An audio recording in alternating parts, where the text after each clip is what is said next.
Telpot Proyek Bank Injil, telekonferensi podcast dalam tema kesaksian Injil. Menghadirkan para pewawancara dan narasumber yang membangkitkan keinginan para pendengar untuk menyelidiki kitab suci menurut sudut pandang Injil Kerajaan Allah. Saksikan bersama-sama hanya di Telpot Proyek Bank Injil. Saya mengenal Jakub sudah ada sekitar 6 tahun yang lalu. Saudara Jakub ini seorang pemuda yang kreatif, wirausahawan mandiri. Ya, ada beberapa kegiatan profesi yang diikuti. Apakah sebelumnya Saudara Jakub belum pernah mendengar berita Injil yang jelas? Carilah dahulu kerajaan Allah dan kehendak-Nya. Salam kepada semua saudara-saudara. Selamat malam. Selamat datang dalam Telpot Bank Injil. Malam ini adalah pertemuan kedua dari tema kita, wawancara eksklusif kesaksian Injil dari berbagai kota dan daerah. Dalam Telpot ini kita menghadirkan 20 orang narasumber dan dipandu oleh 20 pewawancara yang berbeda dari berbagai tempat dan latar belakang. Kita sudah memulai ini pada tanggal 16 November 2022 dan kita akan lakukan setiap hari Rabu dan hari Minggu pukul 18.30 WIB. Mengingatkan kepada kita semua bahwa Telpot Bank Injil bukan atas nama agama manapun, tidak bernuansa politik ataupun profit ekonomi, tetapi semata-mata hanya untuk memasyurkan kabar baik, yaitu Injil Kerajaan Allah yang murni, yang sudah ditutupi dengan gantang dan ditaruh di bawah tempat tidur dalam sejarah. Baik saudara-saudara, untuk malam ini narasumber kita yang pertama pada sesi yang pertama adalah Pak Gandhi Karya Ginting dari pastor.com, dan pewawancara dalam sesi yang pertama adalah Pak One Zega dari Proyek Bank Injil. Kemudian pada sesi yang kedua kita akan dipandu oleh pewawancara kita, yaitu Saudari Rini Sinuhaji bersama dengan Bang Vinus Gea. Untuk narasumber pada sesi yang kedua, kita akan kehadiran Saudara Jakub Ginting dari Kabanjahe. Mengingatkan bagi kita semua, narasumber bukanlah sumber kebenaran, melainkan sumber informasi dari pengalaman tentang kebenaran. Pada bagian akhir telepon ini, kita akan diantar pada dasar, cara, dan tujuan dari kesaksian Injil sesuai dengan kitab suci. Kitab suci menyaksikan bahwa firman Allah adalah sumber kebenaran.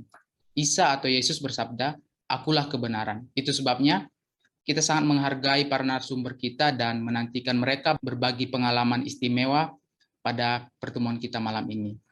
Tidak berlama-lama lagi, saya mau mempersilahkan kepada narasumber kita yang pertama, Pak Gandhi Ginting, bersama dengan pewawancara kita dalam sesi yang pertama, Pak One Zega. Waktu dan tempat saya persilahkan, Pak. Baik, makasih Fred. Salam untuk semua pada saudara-saudara.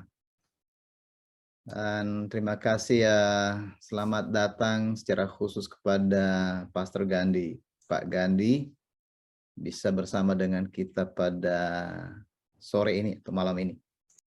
Jadi saya sapa Pak Gandhi, salam Pak.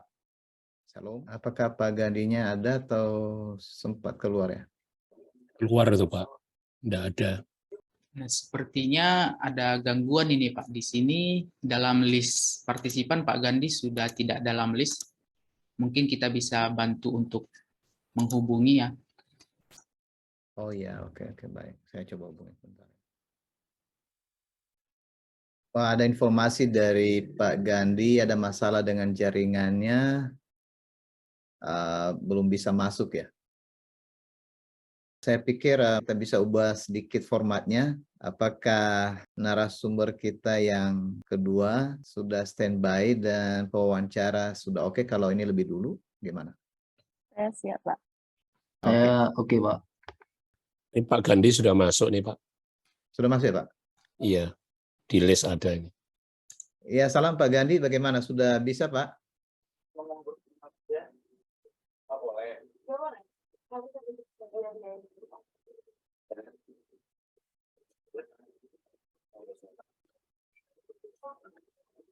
Oke. Ya, mungkin nggak apa-apa, nanti belakangan kami dengan Pak Gandhi disilakan dulu kepada narasumber yang kedua. Ya, baik Pak. Saya persilakan untuk Bang Vinus bersama dengan Kak Rini untuk memandu di bagian yang pertama ini bersama dengan Saudara Jakub Ginting sebagai narasumber kita pada sesi yang pertama. Ya, Fred, terima kasih buat sudah mengantar kita ya di telekonferensi podcast malam hari ini. Salam semua Bapak Ibu. Perkenalkan, nama saya Rini Sinuhaji. Saya berasal dari Medan. Bersama dengan saya, rekan saya ada Pak Vinus Gea, berasal dari Pekanbaru, Riau. Salam Pak Vinus, apa kabar Pak? Ya, kabar baik Karin. Salam semua. Ya, salam semuanya. Ya, bersama kita di sini ada Saudara Jakub Ginting. Salam Jakub, apa kabar? Salam Kak Rin, kabar baik. Ya, Bapak Ibu, saya harap sinyal kita baik-baik ya, maksudnya lancar sehingga akhirnya kita bisa mengikuti telepon ini dengan baik. Ya, nanti akan ada diberikan kesempatan untuk bertanya secara langsung ya kepada narasumber kita, bisa berbicara secara langsung ataupun melalui kolom obrolan.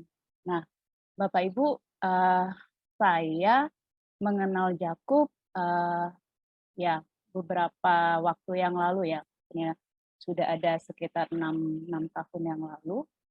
Saudara Jakub ini seorang pemuda yang kreatif, wirausahawan mandiri. Ya, ada beberapa kegiatan profesi yang diikuti.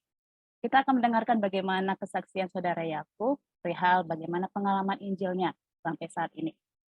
Nah, saya juga pernah mendengar bahwa Saudara Jakub aktif ya waktu masa-masa kuliah, bukan hanya sebagai partisipan di organisasi kemahasiswaan Kristen, tetapi merupakan pengurus inti yang bertanggung jawab penuh untuk program-program kerohanian.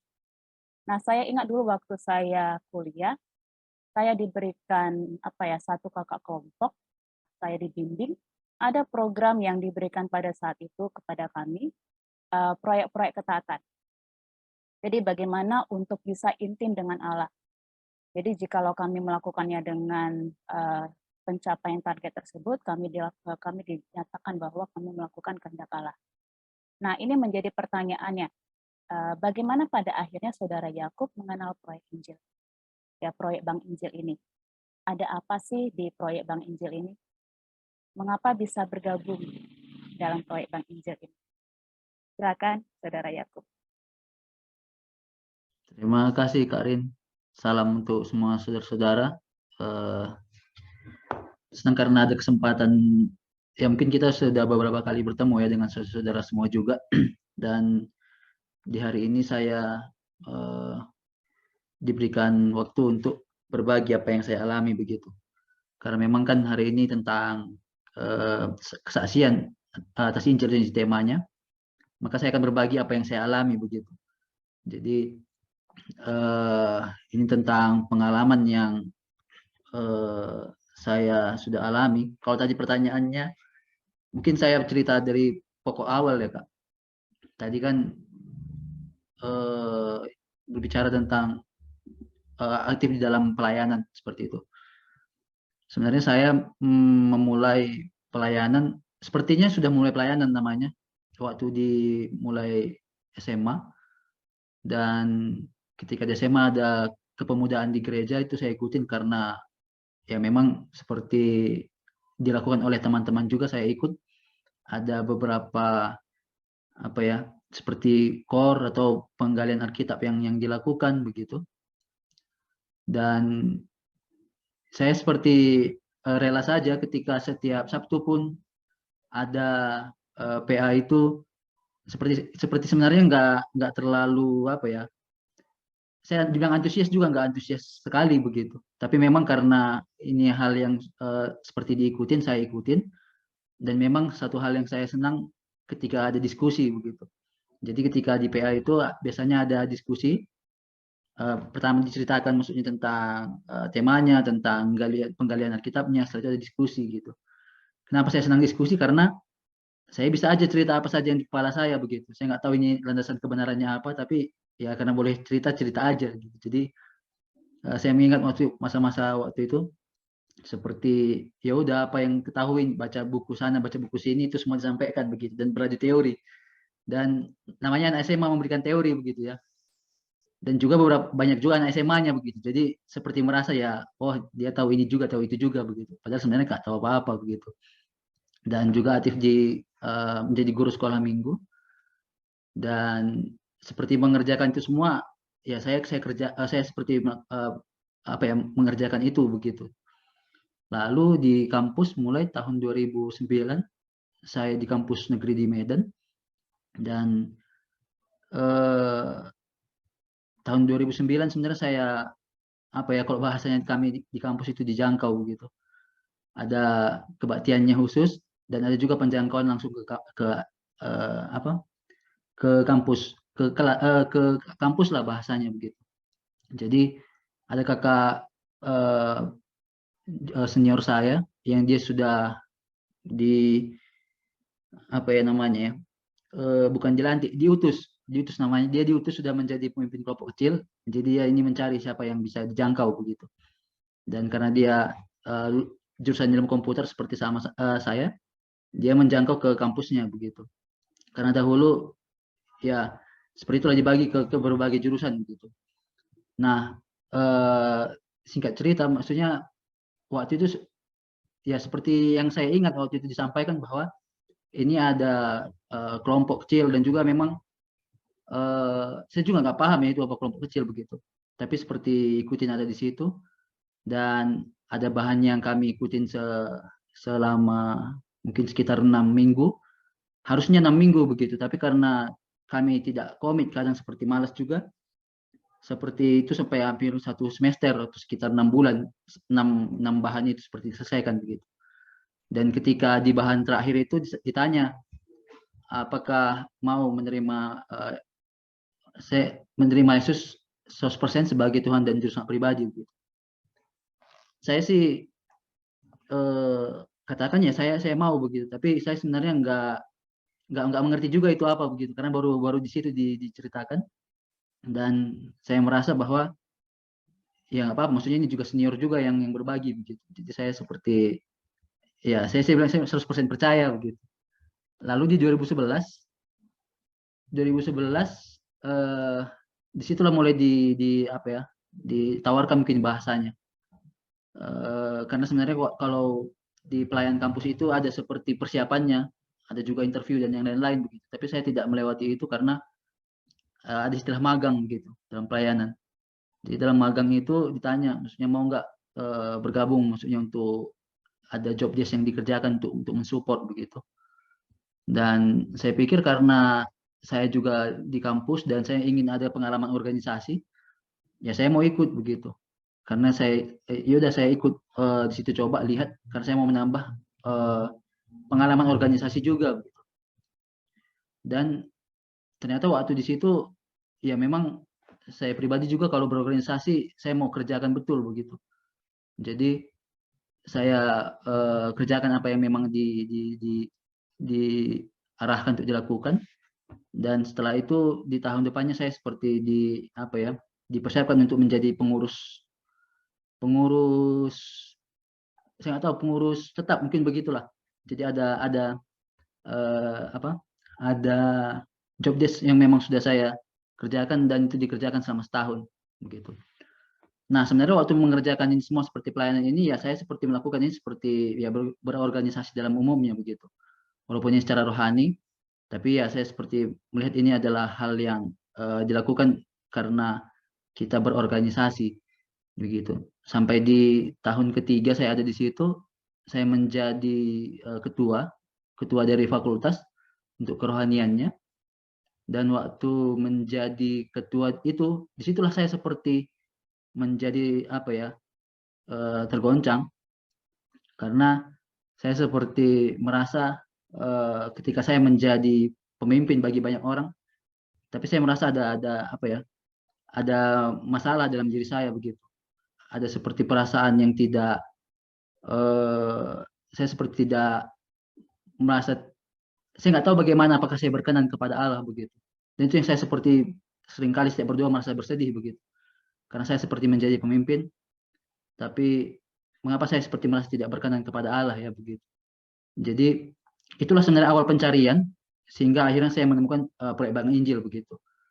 Jadi mungkin sampai mungkin cerita awalnya di situ, tapi awal pencariannya di situ sebenarnya. Walaupun saya melayani, maksudnya saya bisa mengerjakannya sebagai organisasi begitu, saya tahu apa aturannya, tapi ketika masanya saya seperti apa ya, mungkin seperti dilihat banyak orang, saya berpikir pada diri saya sendiri, bagaimana ya, kenapa rasanya seperti saya tidak bisa berkenan kepada Allah begitu. Saya seperti merasa bersalah, ada tuduhan berbagai macam begitu, dan rasanya ini tidak rela untuk menyampaikan itu, karena seperti merasa bahwa oh sekarang saya sedang memimpin begitu, atau mengkoordinir begitu. Jadi ada perasaan itu, hingga akhirnya saya seperti mencari-cari, dan saya menemukan apa ya, mungkin ini kan proyek Bank Injil ini seperti istilah ya begitu, tapi tentang Injil itu sendiri begitu. Karena saya seperti, walaupun saya tahu Injil, apa itu Injil begitu, tapi saya nggak tahu bagaimana mengalaminya begitu. Jadi itu hanya seperti sudah tahu itu aja, tapi itu tidak menjadi pengalaman yang khusus bagi saya. Mungkin itu sih Kak Arin. Ya, Yakub, terima kasih ya buat apa yang sudah disampaikan, mulai dari pencarian yang akhirnya bisa menemukan apa yang harus dilakukan ya. Pak Vinus, ada yang mau Bapak tanyakan Pak untuk Yakub? Ya, Karin. Ya, salam semua. Saya mohon konfirmasi, apakah suara saya jelas? Jelas Pak. Jelas Pak. Ya, menarik ya. Tadi bagaimana Saudara Jakub mengenal proyek Bank Injil. Jadi, tentunya yang mendengar berita Injil bukan hanya Saudara Jakub hari itu ya. Ya, jadi apa yang membuat Saudara Jakub menerima berita Injil ini? Boleh di... Ya, terima kasih Pak. Ya, berarti saya lanjut ceritanya ya, supaya Iya. ada jedanya begitu. Iya, silakan. Karena pertanyaan tadi, apa yang membuat saya menerima Injil itu begitu ya Pak? Iya. Ya. Jadi sebenarnya kan ya mulai dari masalah tadi sebenarnya begitu.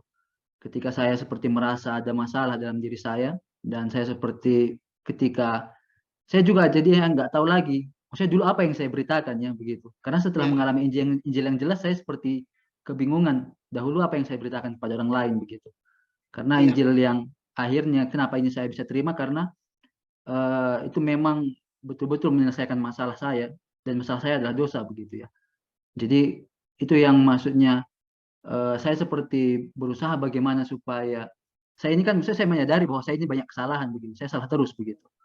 Dan kesalahan-kesalahan itu yang seperti saya bagaimana ya, berjuang terus bagaimana saya bisa, kok dalam bahasa saya seperti itu, saya mau ini supaya tidak berdosa lagi begitu. Dan itu seperti upaya-upaya itu yang banyak saya usahakan sebelum mendengarkan Injil dengan jelas dan mengalaminya. Itu yang banyak saya seperti usahakan sendiri begitu. Saya baca banyak buku. Saya yang sebenarnya nggak terlalu suka membaca buku, tapi saya baca buku karena mau mencari itu khusus begitu. Buku-buku rohani saya banyak baca begitu. Dan juga saya cari penggalian. Informasinya seperti saya seperti ada dapat informasi baru begitu. Tapi itu enggak juga membuat saya seperti merasa bisa berkenan atau diterima oleh Allah begitu. Jadi saya coba juga bertemu, saya cari ada pembicara di kampus, dia seperti konselor seperti itu, dia orang psikologi. Saya jumpain dia begitu, dan saya bercerita tentang apa yang saya alami. Dan waktu saya bercerita, dia seperti memberikan saran apa ya, seperti saran Pak, saya nggak tahu apakah seperti psikolog seperti itu ya, tapi dia seperti arahkan kita supaya kita mencari sendiri bagaimana cara untuk menyelesaikannya begitu. Jadi saya seperti merasa tertolong karena didengarkan, tapi ketika untuk masalahnya Anda cari sendiri coba gitu. Jadi saya seperti berarti bagaimana nih begitu. Lalu saya juga maksudnya kan kalau yang disampaikan tadi ya kami di pelayanan itu cukup ketat ya karena bahkan untuk berapa kali kami membaca kitab suci setiap hari pun itu harus dihitung gitu. Berapa kali kami berdoa itu harus dihitung karena mau diukur nanti tiap bulan apakah ya Anda rajin maksudnya menjaga hubungan pribadi dengan Tuhan atau tidak begitu. Jadi udah pun melakukan itu semua, saya sangat rajin melakukan itu, tapi seperti perasaan diterima oleh Allah atau perasaan bagaimana ya, saya seperti menjadi bebas kepada Allah itu nggak dapat begitu. Seperti ada terus rasa-rasa tuduhan begitu. Jadi ketika mendengar di tahun 2015 berita Injil itu, oh ya bahkan setahun sebelumnya pun saya melakukan puasa begitu, sekitar 6 bulan. Saya pun nggak tahu kenapa saya seperti ingin sekali untuk melakukan itu ya begitu. Tapi saya seperti mencari bagaimana sebenarnya perkenanan kepada Allah ini begitu. Dan itu pun tidak berjalan juga. Sampai akhirnya di tahun 2015-nya saya mendengar tentang berita Injil yang jelas sebenarnya bagi saya begitu. Karena itu seperti sangat fokus tentang bagaimana sebenarnya dosa itu bisa selesai begitu. Jadi waktu diceritakan itu sebenarnya kan saya tentang Injil ini pun Injilnya katanya saya udah tahu begitu. Iya. Baru tentang pokok tentang Injil itu pun ketika disampaikan kan maksudnya tentang Injil ini kan bagaimana sebenarnya cara penyelesaian dosa oleh Allah begitu. Yang sudah disampaikan sebenarnya bahkan dari kepada Adam dan Hawa terlebih dahulu begitu. Karena saya seperti dalam pikiran saya waktu itu saya pun nggak pernah pikir apakah Adam dan Hawa ini dosanya selesai atau tidak. Saya nggak pernah terpikir itu. Jadi ketika ditanya apakah dosa Adam dan Hawa selesai, ya saya nggak tahu begitu. Padahal saya seperti sudah menjadi pemimpin di kampus, tapi saya nggak tahu bagaimana dosa mereka bisa selesai gitu. Saya nggak tahu gitu. Tapi akhirnya seperti diceritakan bahwa sebenarnya Injil ini sudah diberitakan bahkan sejak awal kepada Adam dan Hawa begitu. Dan pokok Injil itu sebenarnya tentang bagaimana Allah menyelesaikan dosa begitu. Karena yang waktu itu Adam dan Hawa dia melakukan dosa tidak percaya kepada Allah dan dia seperti mau selesaikan dosanya dengan caranya sendiri begitu. Tapi Allah punya cara lain. Dan itu yang diceritakan kepada saya dan cara Allah ini memang sudah kalau di dalam cerita Adam dan Hawa itu disampaikan bahwa nanti ada nih keturunan dari perempuan ini yang akan meremukkan kepala si iblis, keturunan iblis dan keturunan iblis ini akan meremukkan tumitnya begitu. Jadi itu yang ini saya mengulangi apa yang diberitakan kepada saya waktu itu begitu ya Pak. Dan waktu itu diberitakan inilah cara yang bahwa cara Allah itu memang harus ada darah yang tercurah begitu. Dan sudah dijanjikan bakal ada kurban nanti begitu. Dan ketika ada kurban inilah yang dikatakan pada Adam dan Hawa nanti ada ini yang ditunggu. Jadi dalam perjanjian lama itu sebenarnya karena saya disuruh nebak ya, maksudnya keturunan perempuan ini siapa begitu. Ya saya nggak tahu siapa keturunan perempuan yang dimaksud. Tapi ketika dibilang keluhnya tentang nanti ada kurban, saya seperti menebak bahwa itu Yesus yang dimaksud begitu. Jadi ketika itu disampaikan, di situ saya seperti menjadi terang bahwa memang waktu Yesus belum lahir, ya tentang bayangan-bayangan inilah seperti ada kurban yang harus diberikan itu yang seperti cara mereka menyelesaikan dosa. Tapi ketika Yesus sudah datang, maka dengan cara percayalah maka dosa ini menjadi selesai begitu. Nah ini kan masih belum berkaitan dengan diri saya begitu. Saya seperti melihat bahwa ya itu informasi yang baru saja begitu. Tapi akhirnya disampaikan bahwa inilah cara Allah untuk menyelesaikan dosa dengan percaya tentang Yesus yang sudah mati untuk menyelesaikan dosa dan mau nggak ikut dalam jalannya begitu. Itu yang disampaikan kepada saya. Dan ketika itu disampaikan kepada saya, sebenarnya kan ini bukan informasi yang baru juga. Ya saya dari kecil juga sudah ikut Paskah begitu setiap tahun. Dan saya sudah tahu bahwa Yesus itu sudah ya dia di hari Jumat seperti diperingati seperti dia mati begitu, kita seperti ada perasaan kita pakai baju hitam semua. Lalu di hari Minggu seperti itulah maksudnya kebangkitannya, seperti ya kita bersukacita begitu. Tapi kalau saya boleh jujur sebenarnya sukacitanya itu karena ya senang aja ya maksudnya mencari telurnya begitu. Tapi bukan seperti ya ada sesuatu karena kebangkitan Yesus begitu. Jadi karena kan memang ini seperti ya ritual ya maksudnya yang saya seperti lakukan juga setiap tahun. Dan memang ya tahu bahwa Yesus itu mati, tahu bahwa Yesus itu bangkit hari ketiga begitu. tapi nggak ada relevansinya kepada saya, nggak ada. Maksudnya ya udah seperti kalau dosa ya urus sendiri begitu. Ya baru di tahun 2015 itu sebenarnya saya seperti mendengar dengan jelas bahwa kalau seperti mau dosa selesai, kami memang harus percaya begitu. Jadi yang disampaikan pada saat itu memang bukan aku lagi yang menyelesaikan dosa aku dengan cara aku begitu, tapi itu memang aku seperti mau nggak percaya bahwa Allah yang menyelesaikan itu. Dan ketika sampaikan, jadi gimana nih? Kan kalau memang kan enak begitu, Tuhan Yesus yang selesaikan. Jadi hidupku bagaimana? Apakah ya udah seperti menjadi bebas begitu? Disampaikan dan menyatakan pengakuan, maksudnya hidup setelah hari ini itu bagaimana mengikuti apa yang memang dia perintahkan begitu. Jadi karena saya sendiri pun secara pribadi sekitar 2 tahun saya seperti banyak mencari cara untuk bagaimana supaya berkenan kepada Allah, dosa saya bisa selesai begitu. Ya saya dengar ini dengan jelas dan saya seperti berpikir bahwa saya mau percaya dengan cara Allah begitu. Karena saya seperti sudah lelah dengan cara-cara saya dan memang tidak berhasil, seperti perasaan tertuduh itu seperti tidak pernah selesai begitu. Dan itu sih Pak yang membuat saya seperti menerima Injil ini sendiri, dan itu yang seperti membuat saya seperti menjadi bebas begitu sekarang. Saya tahu bagaimana berkenan kepada Allah. Mungkin itu Pak.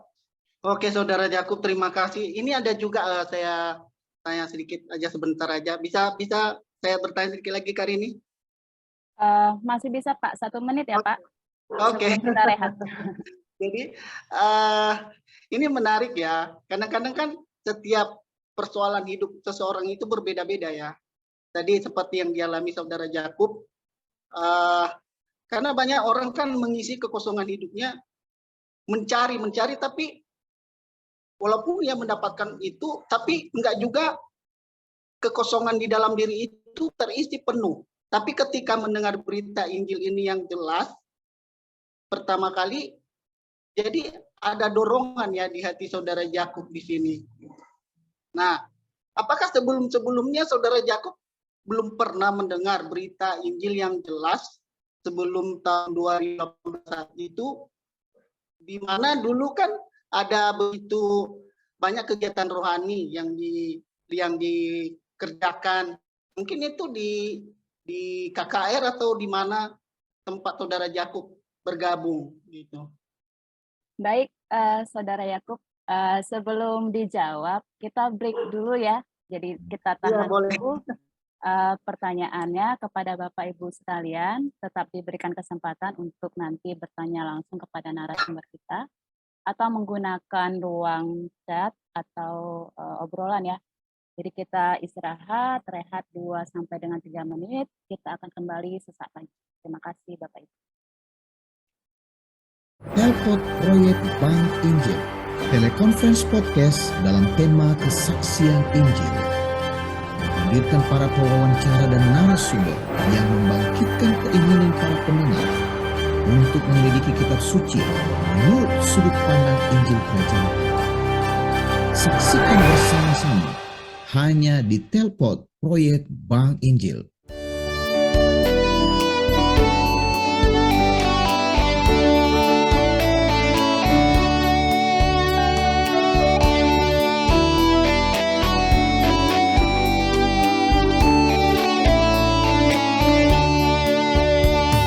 Sebab itu janganlah kamu khawatir dan berkata,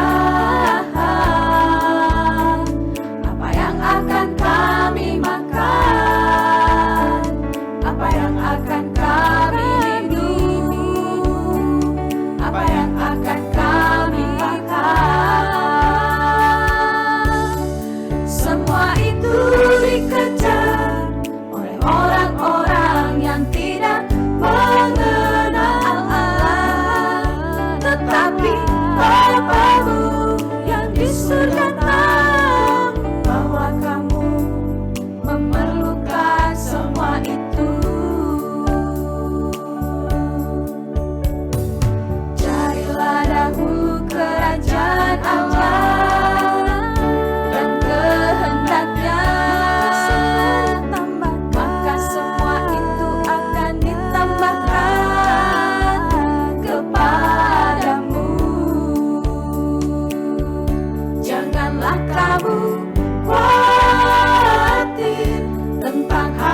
esok, karena hari esok mempunyai kesusahannya sendiri. Jadi kesusahan sehari cukuplah untuk sehari. Janganlah kamu khawatir tentang hari esok, karena hari esok mempunyai kesusahannya sendiri.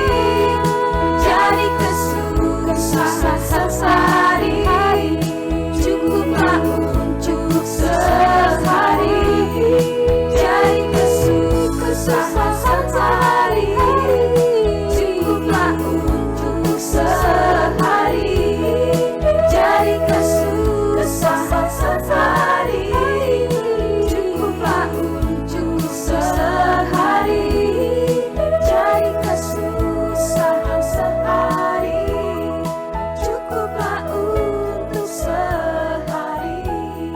Jadi kesusahan sehari cukuplah untuk sehari. Baik, Bapak Ibu, kita kembali lagi. Pak Vinus, Ya, salam tadi. ya salam Pak. Saudara Yakub, tadi ada pertanyaan dari Pak Vinus ya. Langsung saja, Saudara Yakub. Baik, apa ya? Jadi sebelumnya seperti apa nggak ada perasaan itu begitu ya? Atau seperti bagaimana? Apakah nggak ada kejelasan sebelumnya begitu? Jadi kan yang saya alami waktu sebelum mengalami Injil begitu, ya yang pertama, maksudnya saya melayani begitu. Tapi sebenarnya dalam hati ini seperti merasa tidak layak sebenarnya untuk melakukan ini atau melakukan pelayanan begitu. Seperti merasa bersalah terus, itu yang pertama begitu. Dan itu nggak tahu bagaimana penyelesaiannya.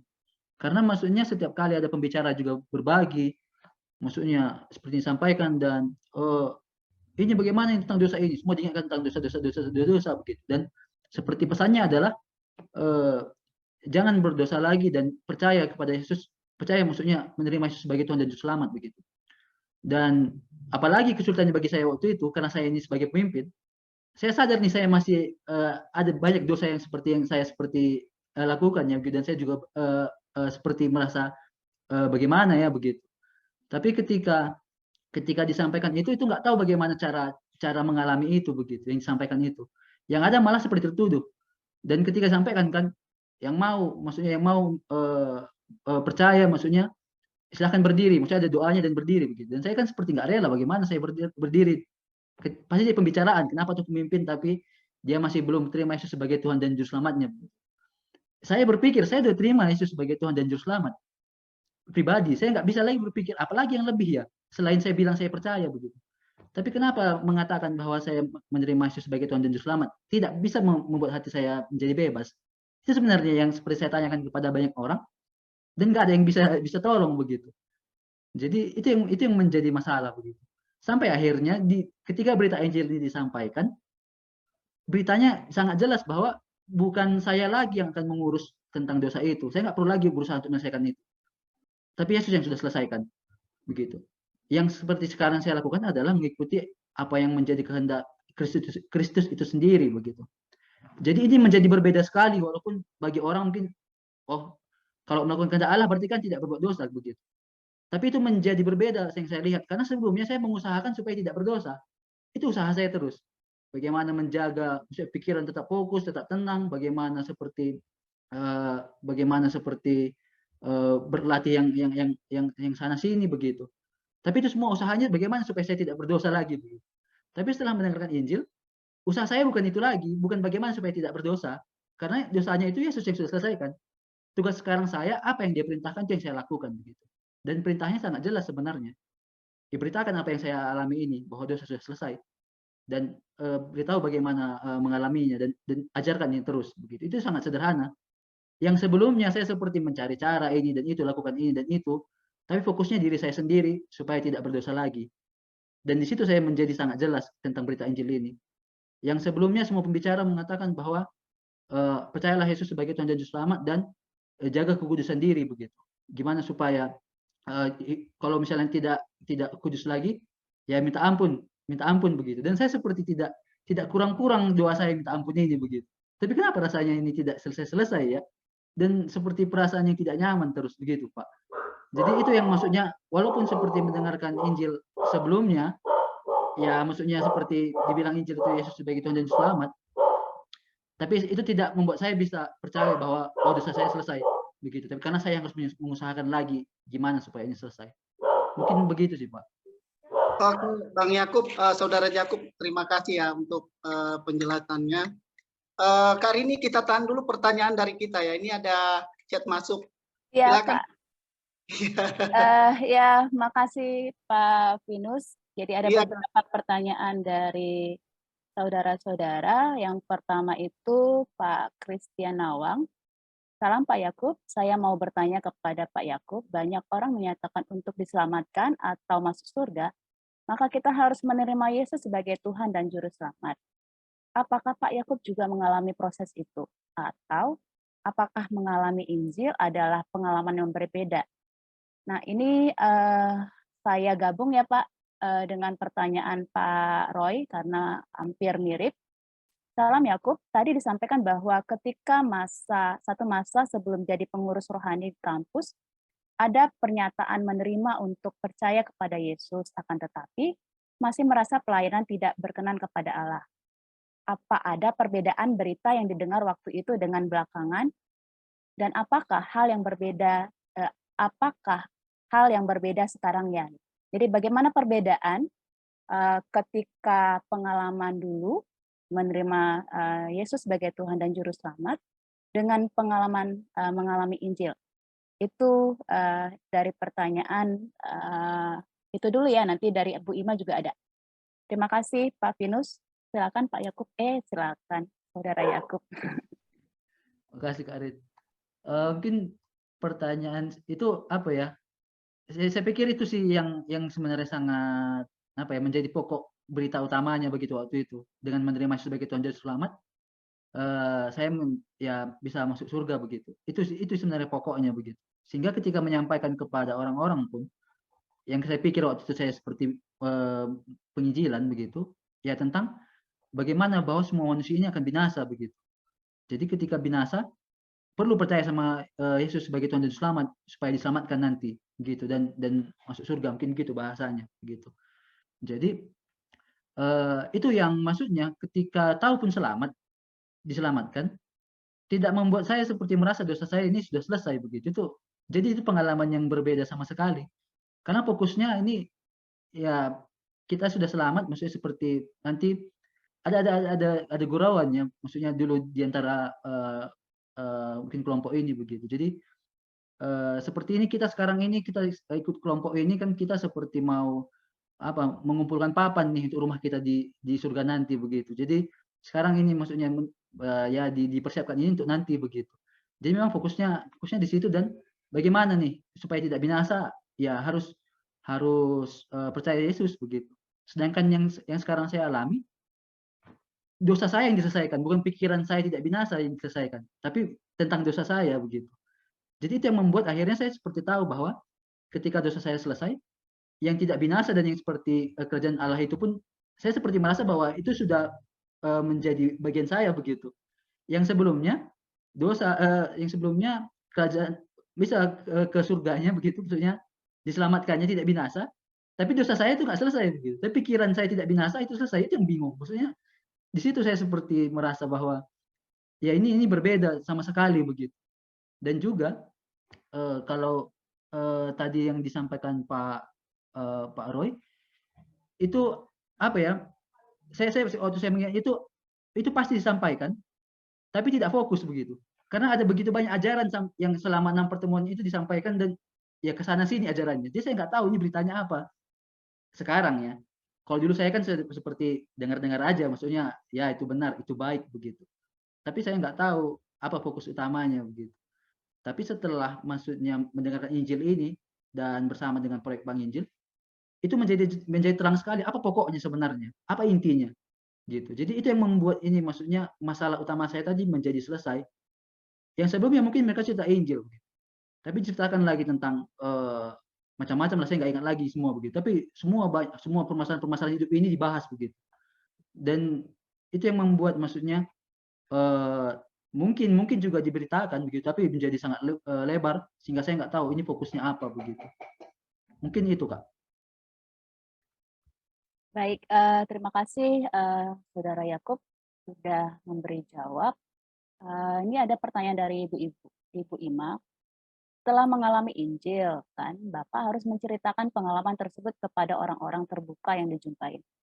Bagaimana pengalaman pertama kali menceritakan Injil itu? Silakan. Saya seperti apa ya, waktu pengalaman pertama, namanya seperti pengalaman pertama dan yang baru begitu. Karena sekarang Injil yang saya beritakan ini berbeda sama sekali dengan Injil yang saya tahu sebelumnya begitu. Jadi saya seperti apa ya, memang menyampaikan waktu itu saya sudah menjadi pemimpin kelompok kecil dan saya cerita kepada adik kelompok saya begitu.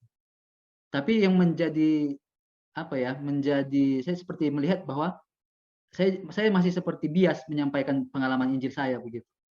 Jadi saya seperti hanya menceritakan bahwa hidup saya sekarang jadi begini begitu. Tapi waktu mereka mendengar itu, mereka hanya seperti mendengar itu seperti apa ya, kesaksian saja bahwa ada perubahan dalam hidup saya begitu. Tapi ketika bersama-sama mengulang dengan saudara kembali tentang bagaimana menceritakan Injil ini, saya seperti jadi tahu apa sebenarnya fokusnya begitu. Walaupun saya seperti mendengar fokus dari yang memberitakan Injil kepada saya, tapi ketika saya membagikan kepada orang lain, saya berlatih lagi. Ternyata, wah, ini caranya supaya bisa fokus kepada pokok Injil itu sendiri begitu. Jadi memang di awal itu saya seperti nggak tahu, saya cerita semua maksudnya saya ceritakan pengalaman saya, tapi seperti pengalaman itu tidak, ketika saya seperti sama mereka seperti tidak ada respon apa-apa juga dengan itu, dan saya pun tidak menanya juga mereka tentang apa yang saya alami ini begitu. Tapi di situ saya tahu, saya mengerti bahwa ternyata ini sebenarnya harus diceritakan dengan jelas bahwa sebenarnya kita ini semua berdosa dan sebenarnya dosa ini sudah selesai karena Yesus saja begitu. Dan bukan kita lagi yang mengusahakan supaya dosa ini selesai, nggak usaha kita lagi.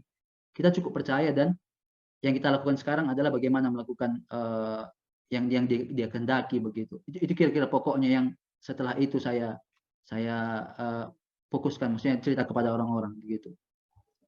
Mungkin itu sih. Iya, Bu Ima, sudah terjawab ya, Bu. Pertama sekali Yakub menceritakan Injil. Kembali kepada adik-adik Terima kasih, Pak. menceritakan pengalaman Injilnya. Ada pertanyaan dari Saudara Putra, Saputra Munte. Salam, saya mau bertanya, bagaimana Saudara Yakub melihat, maksudnya dosa diselesaikan, mati bagi dosa. Saya banyak mendengar orang Kristen mempercayai bahwa Allah mengampuni dosa manusia. Tetapi ditanya apakah yakin dosanya selesai, hatinya seolah-olah menjadi ragu. Baik. Mati bagi dosa ya. Itu saya pun dulu nggak paham mati bagi dosa ini bagaimana begitu. Baru yang saya tahu juga, yang waktu itu saya tahu cuma manusia baru mungkin bahasanya, atau hidup baru begitu. Jadi itu yang sering, maksudnya yang lebih sering saya dengar dahulu begitu. Hidup baru ini berarti hidupnya tidak ada dosa sama sekali, maksudnya tidak ada celah begitu, sempurna begitu. Itulah manusia baru. Dan ketika seperti ada dosa atau kesalahan yang dilakukan, seperti wah, kenapa aku yang manusia baru tapi masih seperti ini begitu. Jadi itu yang maksudnya membuat menjadi menjadi kekhawatiran terus, karena merasa seperti kenapa ya, seperti yang disampaikan oleh orang-orang ini tidak bisa aku lakukan dengan sempurna begitu. Lalu setelah sebenarnya tentang mati bagi dosa ini sebenarnya sudah tertulis dalam kitab suci, Alkitab, tapi itu menjadi terang bagi saya sebenarnya waktu diulangi bersama saudara begitu. Jadi mati bagi dosa itu saya mengerti bahwa memang saya sudah mati, maksudnya bagi dosa, berarti saya tidak ada lagi bagian di dalam dosa itu begitu. Jadi ketika istilahnya yang tadi saya sampaikan adalah bagaimana saya mengalami Injil itu sendiri, Injil itu kan tentang Yesus yang mati, dikubur dan bangkit pada hari ketiga. Disitulah saya seperti akhirnya mengalami, maksudnya mati bagi dosa itu di situ begitu. Bahwa saya ini bagi dosa, maksudnya saya sudah tidak ada lagi nih, kayak gitu. Jadi karena saya seperti sepakat bahwa Yesus yang sudah menyelesaikan pada kematiannya dosa itu begitu. Jadi bagi saya dosa ini tidak lagi mempunyai taringnya, mempunyai bisanya begitu. Karena memang bukan saya lagi menyelesaikan. Saya percaya Yesus yang menyelesaikan dosa saya begitu. Jadi bagi dosa, ya saya ini sudah mati bagi dia begitu. Jadi kalau orang yang sudah mati kan nggak bisa diapa lagi, dikenain apa-apa lagi. Orang sudah mati. Jadi saya mati bagi dosa, ya memang saya nggak bisa lagi diberikan dakwaan begitu. Karena dosa saya sudah selesai karena Yesus. Apakah saya seperti hidup saya seperti maksudnya tidak ada kesalahan lagi? Ya saya seperti menyadari ada begitu. Tapi apa yang saya ingat? Yang pertama saya nggak bertekun dalam hal ini semua begitu. Dan yang kedua saya tahu nggak saya lagi mengusahakan itu gimana selesai, tapi saya mengingat bahwa dosa ini pun sudah selesai, kesalahan semuanya Yesus yang sudah menyelesaikan karena itu begitu. Jadi bukan seperti saya mengingat bahwa oh ya udah berarti saya hidup saya ini bebas-bebas aja semuanya begitu. Karena saya mengingat Yesus sudah selesaikan, ya udah toh udah udah ada voucher dari Yesus begitu. Dosa selesai semua. Jadi kan saya bebas aja nih melakukan. Ya enggak seperti itu.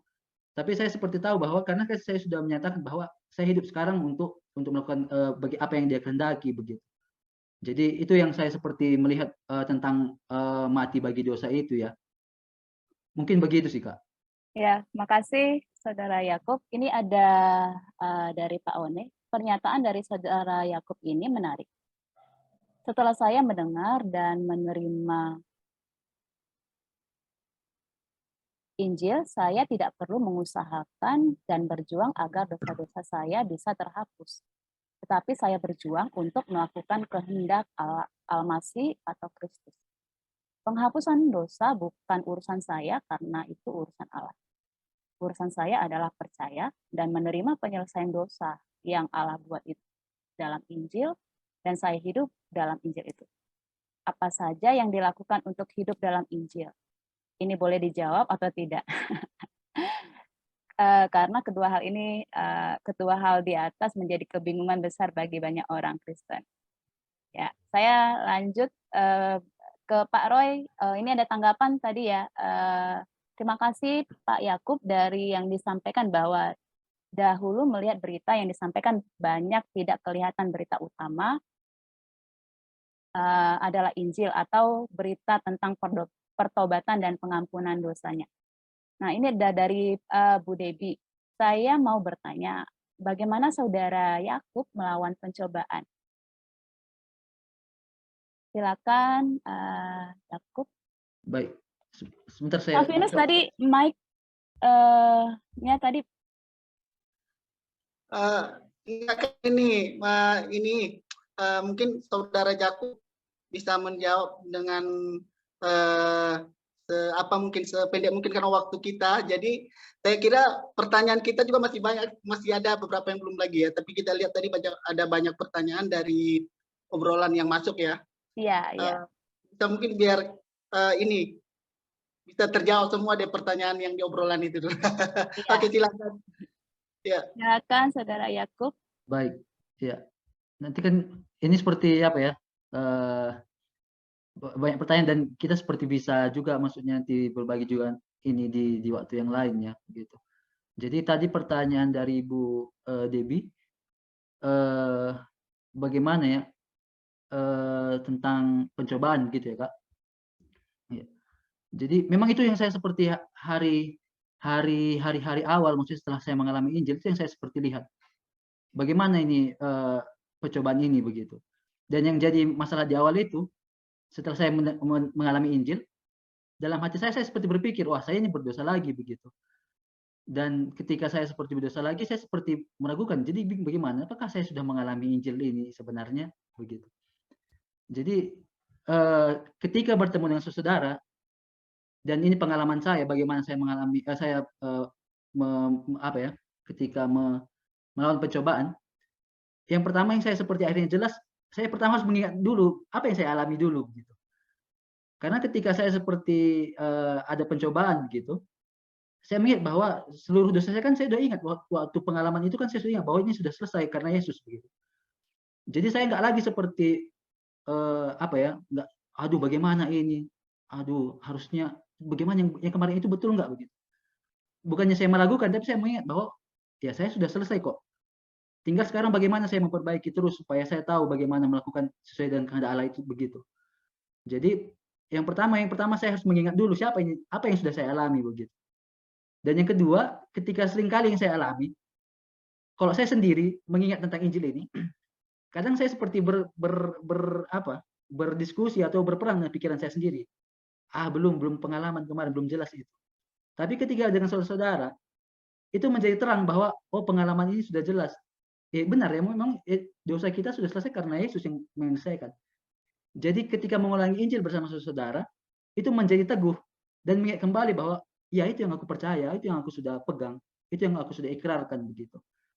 Jadi ketika ada pencobaan, itu yang saya seperti alami bahwa saya mengingat bahwa seluruh dosa sudah selesai dan saya tahu bagaimana dalam pikiran saya untuk mengusahakan terus kehendak Allah, mengusahakan terus.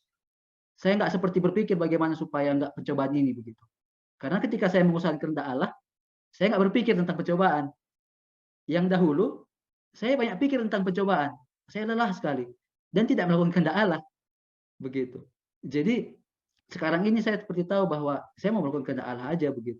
Dan itu cara yang saya tahu bagaimana untuk melawan pencobaan. Dan itu yang saya seperti lakukan terus. Makanya, kadang ada masa-masa seperti saya ada pencobaan untuk tidak bertemu dengan saudara. Saya seperti berdoa, Tuhan saya perlu bertemu dengan saudara untuk mengulangi apa yang saya alami ini begitu. Karena itu yang saya tahu bahwa saya harus bertemu, saya harus bicarakan lagi tentang Injil. Karena bertemu dengan saudara bukan bukan untuk dicurhatin dan dia memberi solusi, tapi untuk mengingat bersama bahwa iya memang sudah selesai itu. Dan nah ini yang kita kerjakan sekarang. Begitu. Mungkin itu Kak yang saya seperti pengalaman saya setelah mengalami Injil melalui pencobaan. Begitu. Ya, makasih Saudara Yakub. Masih ada 2 menit lagi. Ya, tadi pertanyaan dari Bu Debbie, Weni, email hampir sama ya, bagaimana menghadapi pencobaan setelah kita mengalami Injil. Pak Vinus, ada yang mau ditanyakan Pak? Pertanyaan ini bisa menjawab sekali pertanyaan yang masuk ya. Baik Pak. Bisa ya saya tanya. Jadi begini, kan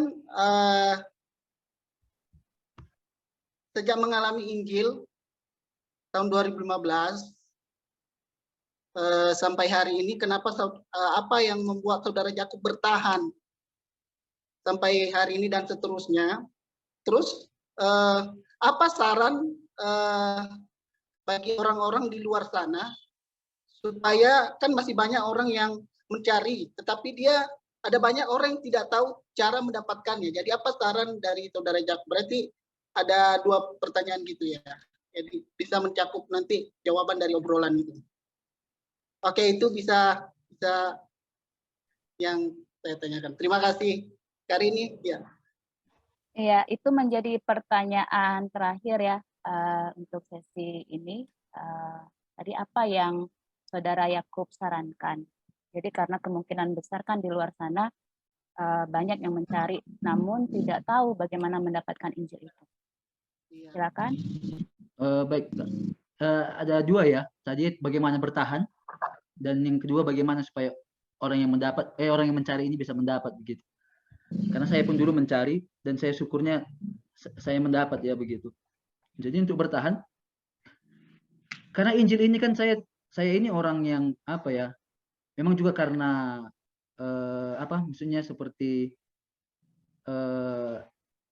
saya seperti sangat serius waktu pelayanan di kampus itu saya sangat serius dengan apakah itu ajaran atau itu dengan seluruh nasihat itu saya sangat serius, saya sangat perhatikan begitu. Jadi makanya berita Injil ini pun saya bukan tidak uji. Ini berita yang udah saya dengar kok begitu. Tapi kenapa saya harus mengalami ini lagi begitu? Tapi ketika saya seperti menguji itu dan saya tidak ada bantahan karena ini kebenaran begitu. Jadi itu yang membuat saya terus bertahan, karena saya nggak menemukan kebenaran lain di luar Injil ini sendiri. Karena saya menguji ini semua begitu. Kenapa saya pun mau maksudnya berbicara sekarang? Ya karena saya sudah menguji itu begitu.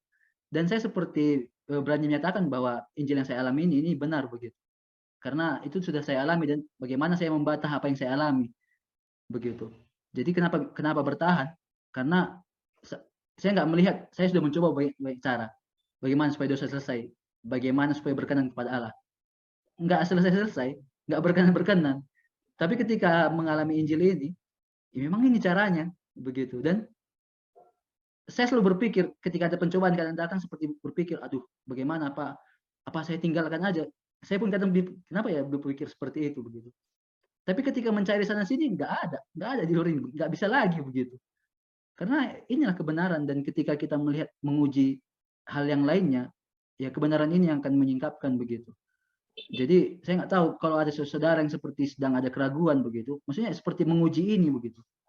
Dan seperti lihat bagaimana Injil, kalau kebenaran kan dia nggak akan terbantahkan. Dan saya bukan bertahan karena saya ingin bertahan, tapi karena saya nggak bisa lepas dari kebenaran itu begitu. Saya mau lari pun bagaimana, ya kayak kebenarannya hanya ini begitu.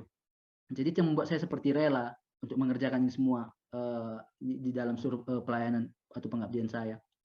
Dan yang kedua, bagaimana saran untuk orang yang mencari begitu. Saya seperti melihat bahwa saya kan banyak mencari juga ya, yang saya ceritakan tadi. Saya baca buku, saya PA, saya konseling sama konselor. Saya, ada pembicara saya lihat bagus, saya email. Semua itu saya lakukan begitu. Saya mencari begitu. Tapi kenapa nggak dapat? Yang pertama memang karena yang pertama yang disampaikan itu saya nggak tahu beritanya bagaimana, pokoknya bagaimana. Dan yang kedua, saya mendapat karena saya menerima begitu. Saya rela, saya percaya begitu. Karena sejelas apapun berita Injil kita jelaskan, kalau orang yang nggak mau nerima, ya nggak terima begitu, nggak rela. Tapi kenapa saya mungkin saya seperti sudah lelah juga dengan cara saya begitu. Dan ketika saya diberikan tentang cara Allah, dan saya seperti mengalami itu dan itu menjadi kebenaran, itu membuat saya seperti melihat bahwa ini kebenaran begitu.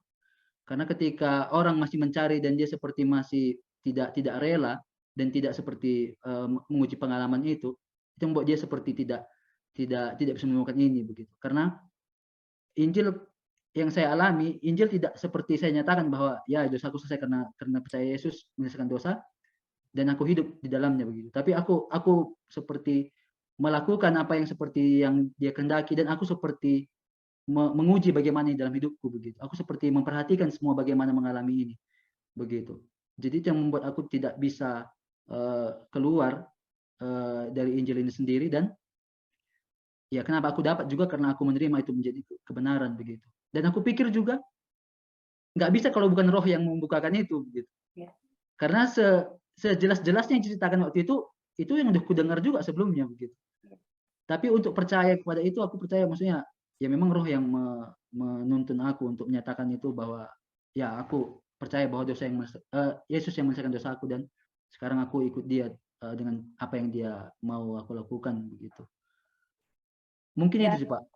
Terima kasih buat Yakub buat apa yang sudah disampaikan. Bapak Ibu, apa yang sudah disampaikan di ruang chat, ya obrolan itu juga sangat memberkati ya.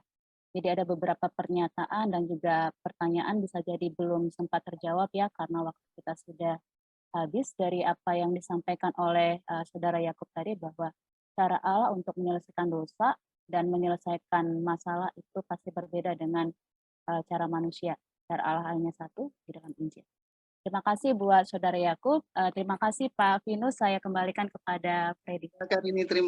Terima kasih Saudara Jakub. Terima kasih Kak Rin dan Bang Vinus dan Saudara. Ya, ceritanya sangat memberkati ya.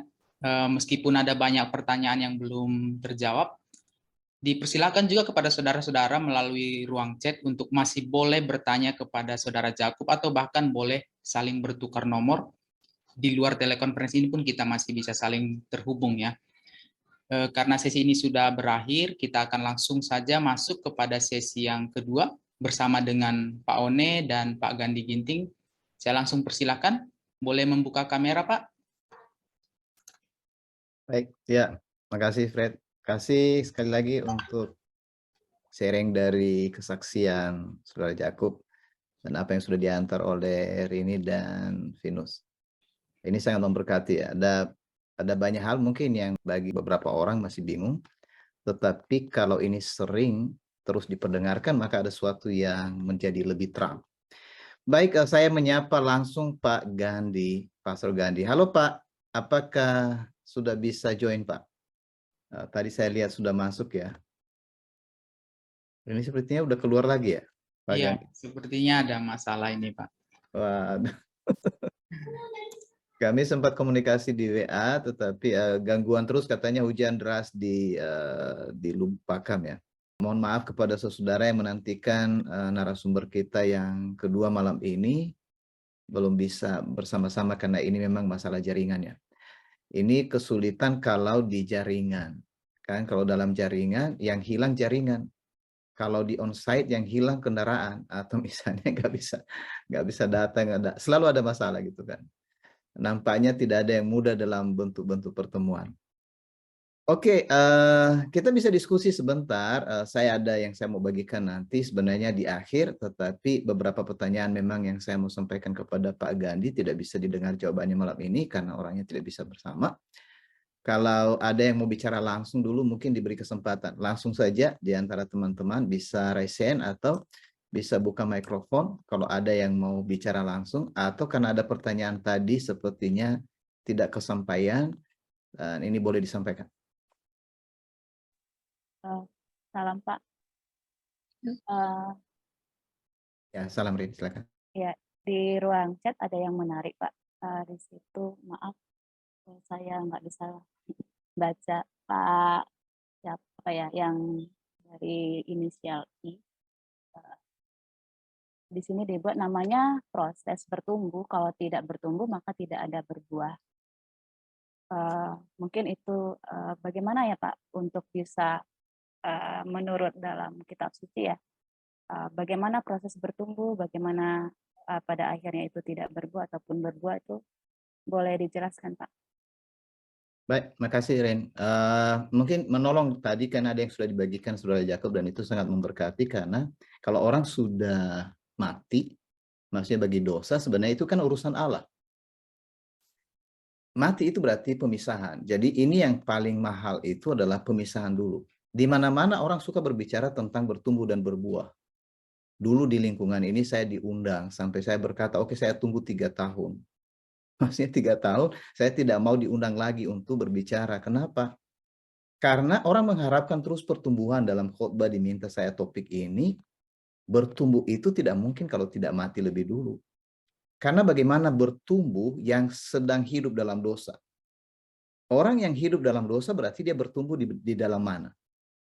Jawabannya, di dalam dosa. Meskipun dia merasa bertumbuh dalam berbuat baik, tapi dia belum keluar dari dosa, maka dia tetap di dalam dosa. Itu buahnya apa?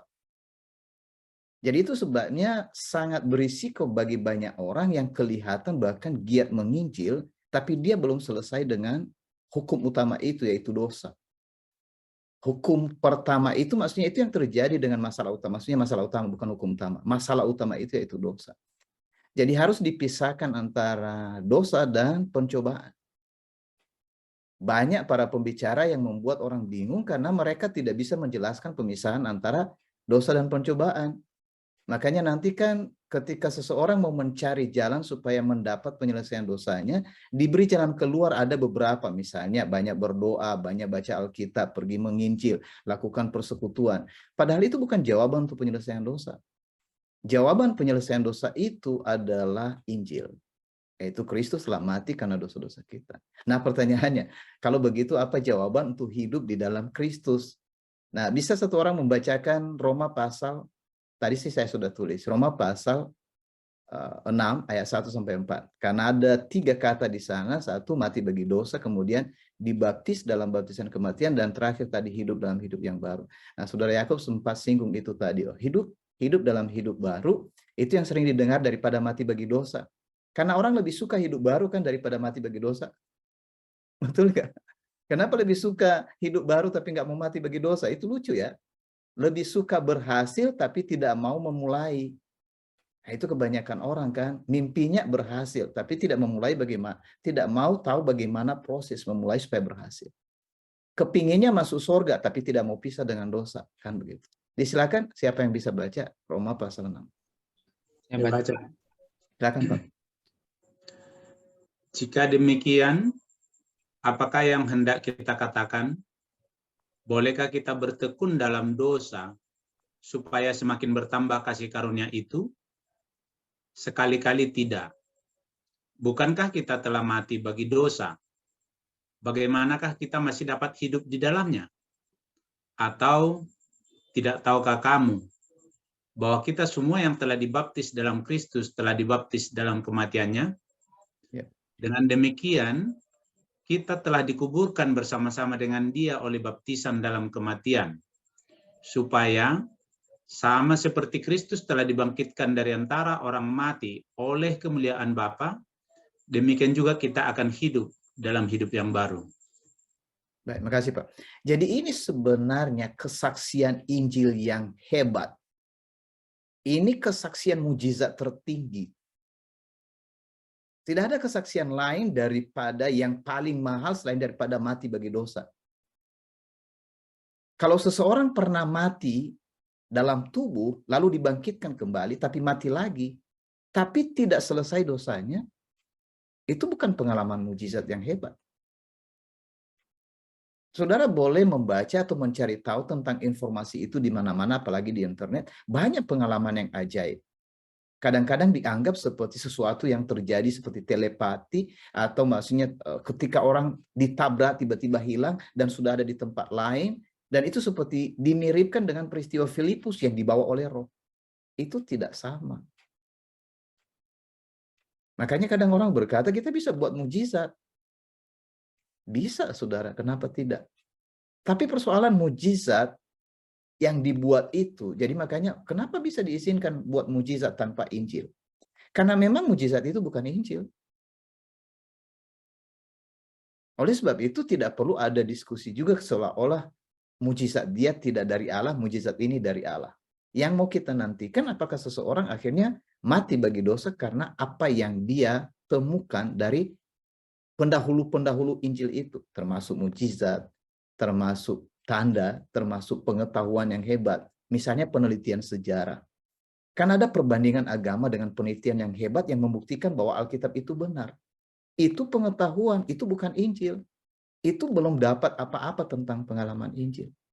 Jadi kesaksian itulah yang disampaikan oleh Paulus bahwa yang paling berharga bagiku ketika aku menemukan, dan dia mendengar suara itu yang meneguhkan itu Ananias. Sampai akhirnya dia dibaptis, nah itu ya bagian kedua tadi.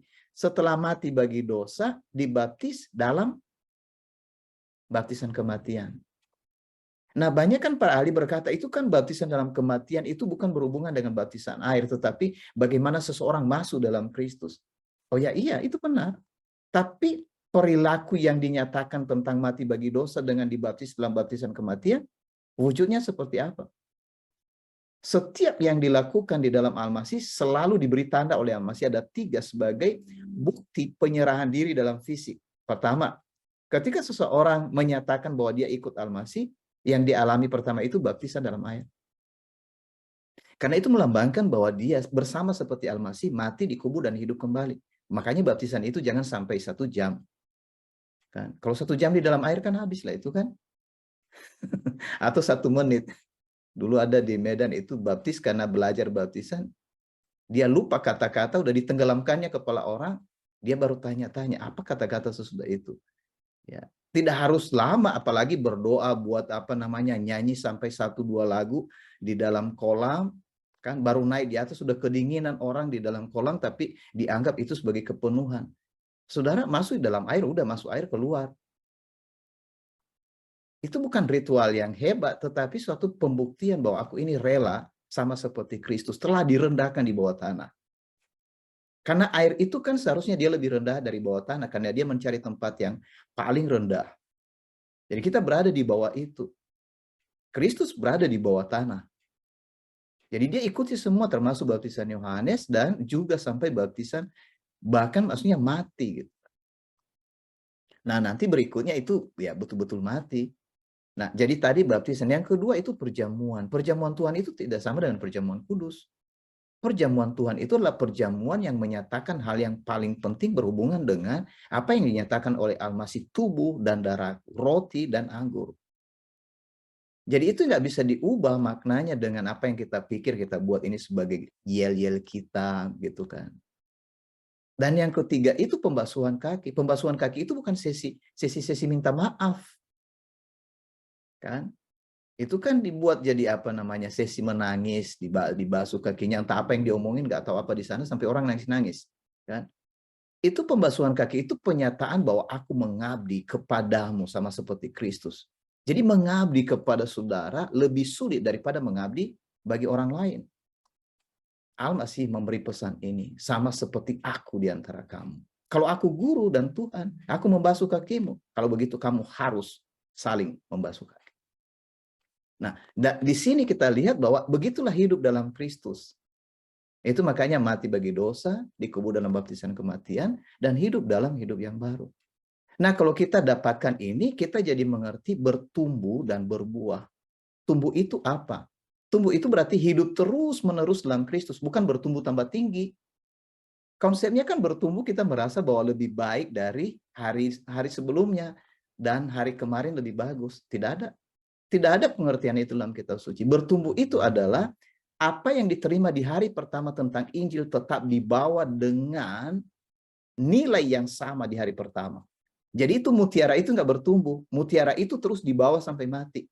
Jadi itu yang diurus. Diurus terus itu Injil sampai mati. Jadi tidak melepas Injilnya. Itu maksudnya bertumbuh. Makanya kan coba dengar para pembicara-pembicara di mana-mana kan bertumbuh itu seperti ada level-level iman ya. Kelas 1, kelas 2, kelas 3. Ini naik levelnya lagi lewat pencobaan. Seolah-olah dia merasa lebih hebat dari kemarin karena dia udah melewati satu hal. Tidak, saudara. Tidak ada yang lebih hebat dari itu. Karena pencobaan itu terus ada dan persoalan hari esok itu selalu ada.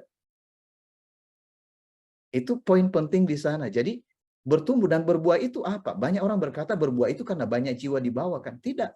Berbuah itu serupa Kristus. Itu buahnya. Nah, kalau sudah berbuah dalam Kristus kan kita udah tahu berarti kita melakukan semua yang dilakukan Kristus, no? Beritakan Injil bersama dalam persekutuan. Lakukan terus itu, jangan bosan sampai akhir, bukan beritual. Itu maksudnya berbuah. Berbuah yang paling, yang dikatakan buahmu itu lebat dan tidak hilang. Maksudnya berlipat ganda itu bukan jumlah orang yang berapa banyak yang saudara Injili. Itu kesombongan malah. Hati-hati karena ajaran-ajaran yang di luar Injil bukannya membawa kita rendah sama seperti Kristus, tapi menjadi sombong sama seperti dalam tanda petik yang di luar. Karena namanya hidup dalam hidup yang baru. Jadi karena Al-Masih bangkit dari antara orang mati, sama seperti Al-Masih kita hidup di dalam kehidupan yang baru. Itu adalah kehidupan Al-Masih, kehidupan di dalam roh. Nah, jadi banyak orang mengutip Galatia 5 ayat 22, 23 mungkin. Disilakan yang sudah dapat. Tetapi buah roh ialah kasih, sukacita, damai sejahtera, kesabaran, kemurahan, kebaikan, kesetiaan. Kelemah lembutan terus sampai ada ketiga. Kelemah lembutan, penguasaan diri. Oke. Jadi maksudnya banyak orang, ini penjelasan dari para ahli. Ada buah yang sifatnya karakter, ada buah yang sifatnya jumlah. Jadi kualitas dan kuantitas.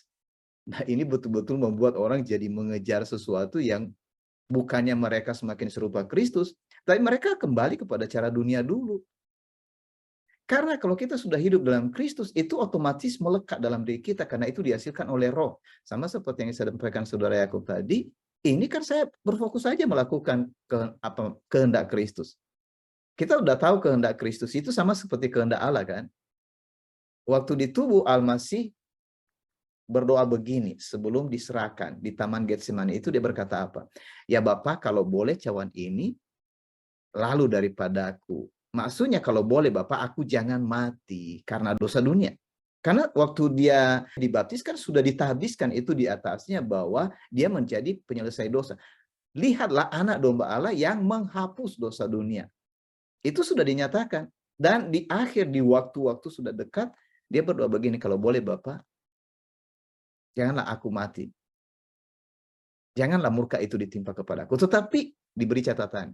Jangan kehendakku melainkan kehendakmu. Kehendakku di situ adalah kehendak di dalam tubuh. Tapi Al-Masih berkata, aku sepakat dengan kehendak Bapa. Dan kehendak Bapa itu hanya satu. Kristus harus mati karena dosa. Kalau begitu apa kehendak Kristus? Kehendak Kristus bahwa dia telah mati karena dosa dan dia mau setiap kita menceritakan kepada orang lain bahwa dia telah mati karena dosa. Jadi jangan cerita lain penyelesaian dosa kecuali kematiannya. Hanya itu. Jadi ketika kita pergi dan ketika kita bertemu, cerita kita itu. Maka dengan cara itulah maka kita timbul kasih, ada sukacita dan seterusnya sampai kita menguasai diri. Jadi jangan capek mengurus bagaimana cara kasih. Kasih menurut roh itu bagaimana? Lalu dibahas kasih. Seperti itu ya. Itu sudah tahu. Kita tidak bisa mengasihi kecuali kita menerima kasih Allah. Dan kasih Allah itu adalah memberi anaknya. Berarti apa yang kita beri? Tidak ada yang kita bisa beri kecuali menerima apa yang diberikan oleh Allah. Dan yang diberikan oleh Allah itu adalah Injil. Maka yang kita berikan apa? Itulah Bank Injil. Beritanya Injil, ajarannya Injil, nasihatnya Injil, kepemimpinannya juga Injil. Jangan diubah kepemimpinannya jadi kepemimpinan dunia. Nah, itu sebabnya tadi pernyataan tentang berbuah itu dan bertumbuh itu harus pasti itu. Itu sepakat. Tapi caranya itu gimana? Nah, ini yang harus diubah semua definisinya. Kehadiran Bank Injil, proyek Bank Injil adalah menolong semua orang agar kembali kepada Injil Kristus itu yang mahal, mutiara satu-satunya, yang tidak bisa dibanding dengan ajaran manapun di seluruh dunia. Dan itu bisa dipertanggungjawabkan. Saya kira begitu. Oke. Ya, makasih Pak. Jadi itu bagi saudara kalau ada orang yang mau diusulkan menjadi narasumber tadi diantar bahwa narasumber itu bukan sumber kebenaran, tapi narasumber itu adalah orang di mana kita dapatkan informasi bagaimana mereka berpengalaman tentang kebenaran-kebenaran. Dan itu memberkati kita kan. Jadi kebenarannya ujiannya adalah Alkitab, kitab suci. Kitab suci itu isinya adalah tentang Kristus. Jadi Kristus itu adalah kebenaran. Akulah kebenaran. Jadi itu udah clear itu, tidak ada lagi kesulitan bagi kita. Masih ada lagi? Ada tanggapan Pak. Oke. Ya, menarik penjelasannya mirip kajian Alkitab. Tetapi perjalanan seseorang unik Pak. Contoh Daud. Menurutku sedikit aneh. Dan Unik ya. Ya unik Pak. Maksudnya mungkin berbeda ya Pak. Ketika dia menyadari dia jatuh dalam dosa. Oke ya, saya belum tahu pasti sih. Tapi kalau misalnya memang ini kalau dibilang Pak, kajian Alkitab. Mana tahu ada konfirmasi Pak. Mau bertanya langsung Pak. Oh, kalau boleh, ya, karena ini bisa bertanya langsung ya. Atau tidak ada apa ya mikrofonnya. Jadi disilakan kalau ada. Oke, karena ini sih saya bisa konfirmasi masuk ini kajian kitab suci. Memang kita buat proyek Bank Injil itu saya jelaskan nanti proyek Bank Injil itu.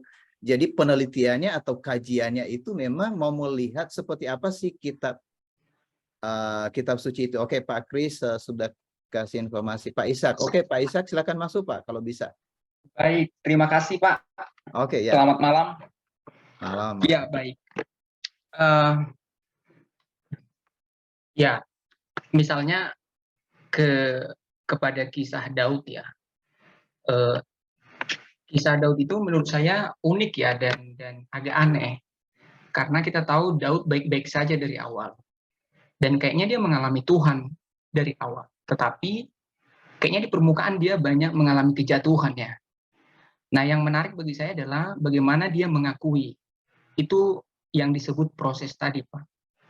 Jadi sepertinya ada beberapa orang yang jatuh di awal atau jatuh di depan. Sepertinya ada dua kalau kita lihat di Alkitab ya. Nah, itu yang pertama Pak, yang juga mau saya tanyakan. Proses seperti itu gitu. Nah, kadang-kadang kan kita di permukaan di umum kurang sekali mendengar hal itu. Dulu saya masih ingat waktu saya lahir baru pertama, seseorang di Senayan Jakarta ya, dia bilang, oh saya dulu bekas germo gitu. Oh udah tobat. Oh, wah saya kaget ya, dia bekas germo. Dulu saya pelacur, dia bilang. Dia udah berubah, dia udah tobat. Tapi ada beberapa orang yang memang sepertinya ini tokoh Daud ini tokoh ya. Di depannya dia sepertinya jatuh, Pak. Nah itu coba dijelaskan. Kira-kira itu inti yang mau saya sampaikan. Terima kasih. Oke, makasih Pak Ishak. Senang sekali mendengar suaranya Pak, tidak hanya membaca tulisan. Kepingin juga melihat wajahnya Pak. Oh, baik. Siap. Saya guru Ya, Pak. ya, ya. Oke. Saya tampilkan kemarin, saya Oke, tampil wajah makasih Ya. Pak Ishak. Oke. Silakan. Senang sekali bersama Pak, diundang Pak Kris. Jadi ini persekutuan yang membuat kita jadi bebas saja berbicara, bebas bertanya, dan terima kasih Bapak bertanya. Makasih karena Bapak merasa aman bersama kita di telekonferensi ini Pak. Ya. Jadi ya betul itu Pak. Nah makanya kan Pak, perjuangan kita ini mau menolong, kan seperti kesaksian rata-rata kan Pak. Kesaksian di mana-mana itu rata-rata itu seperti citra diri sebenarnya. Jadi makanya mereka menyaksikan tentang dulu mereka begitu parah dan kemudian menjadi bertobat. Dan kemudian pernah jatuh lagi tapi bangun lagi. Lalu mereka mengutip. Ya jatuh bangun seperti Daud berkata bahwa meskipun jatuh tidak sampai tergeletak. Itu kan bahasanya Pak. Nah kita mau mengecek apa kesaksian kitab suci. Pengalaman Daud dan seluruh orang-orang sebelum kedatangan Al-Masih itu namanya pengalaman bayangan. Nah di mana ayatnya, apa yang bisa bantu? Ada yang bisa bantu kita? Kolose pasal 2 ayat 16 ya atau 17. Kita bisa cari sama-sama Kolose pasal 2. Bisa baca terjemahan Syelaber, terjemahan baru juga. Silakan. Kolose pasal berapa, Pak? Kolose pasal 2 Bu, ayat semoga saya nggak salah, ayat 16 atau 17. Oh iya, saya baca, Pak. Oleh sebab itu, jangan biarkan orang menghakimimu dalam masalah makanan, minuman, hari raya, bulan baru, atau hari Sabat. Semua itu hanya merupakan bayang-bayang dari hal-hal yang akan terjadi di masa yang akan datang, sedangkan wujud yang sesungguhnya ialah Al-Masih. Iya, jadi yang kita mau kejar ini Pak Ishak dan teman-teman, wujudnya itu gitu. Capek sekali orang-orang di perjanjian lama, tapi akhirnya dalam anugerah Allah mereka diselamatkan, mereka dalam bayangan terus. Yang sedihnya sekarang, orang tidak menyadari bahwa wujudnya sudah datang. Coba misalnya kita dapat wujud, lalu apakah kita masih ikut-ikut bayangannya lari kemana-mana? Tidak mungkin, karena kita udah pegang wujudnya, untuk apa lagi? Tapi mereka itu untuk mendapat wujud, mereka harus mengejar bayangan. Jadi semua aturan dan termasuk pengalaman hebat dalam perjanjian lama itu hanya bayangan sifatnya, Pak.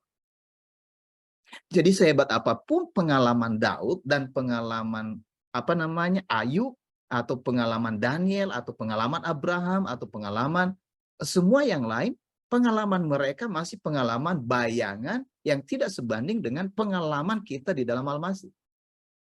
Nah, jadi kita harus beri catatan ini untuk memisahkan tanpa harus menghakimi orang-orang dalam perjanjian lama seolah-olah mereka tidak dapat apa-apa. Mereka dapat karena pada masa itu memang yang dinyatakan Allah masih bayangan. Jadi kalau mereka pun mendapat iman dalam bayangan Kristus itu, maka mereka diselamatkan.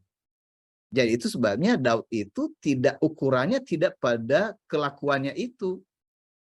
Nah, jadi yang Pak Isa katakan tadi dia dalam proses, ya boleh dikatakan sih Pak, namanya di bayangan proses melulu Pak.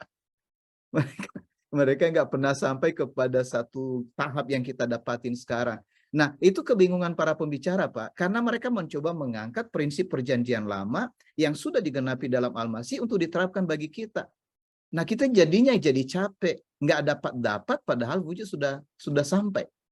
Nah, itu sebabnya dikatakan tadi, bukan kita tidak lagi peduli dengan hukum yang sebelumnya itu. Kita perlu tahu hukum sebelumnya itu sebagai bayangan dari wujud yang ada sekarang. Kira-kira begitu. Nah, satu ayat lagi kalau ada yang ingat ketika Paulus berkata bahwa dia berkata bahwa bukan maksudnya kemuliaan yang kami dapatkan dibanding dibanding Musa itu tidak sebanding kan. Itu di dalam Korintus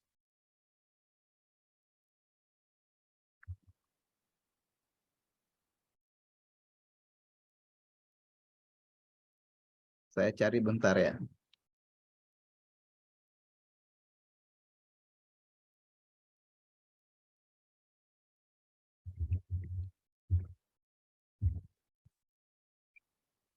Kalau ada yang tahu maksud saya dari apa yang saya tidak teringat betul ya. Jadi 2 Korintus 3 ayat 15 maksudnya Pak. oke, makasih Pak. Boleh dibaca Pak? Tetapi pikiran mereka mulai ayat 14 saya baca ini atau dari yang ada ayat kalimat bagaimana akhirnya Paulus berkata bahwa kemuliaan yang kami dapatkan itu tidak sama dengan Musa yang menutup wajahnya karena dia takut kehilangan, kelihatan bahwa dia kehilangan kemuliaan. mulai dari mungkin 2 Korintus 3 ayat 13 ya Pak. mulai ayat 1 aja saya baca Pak ya.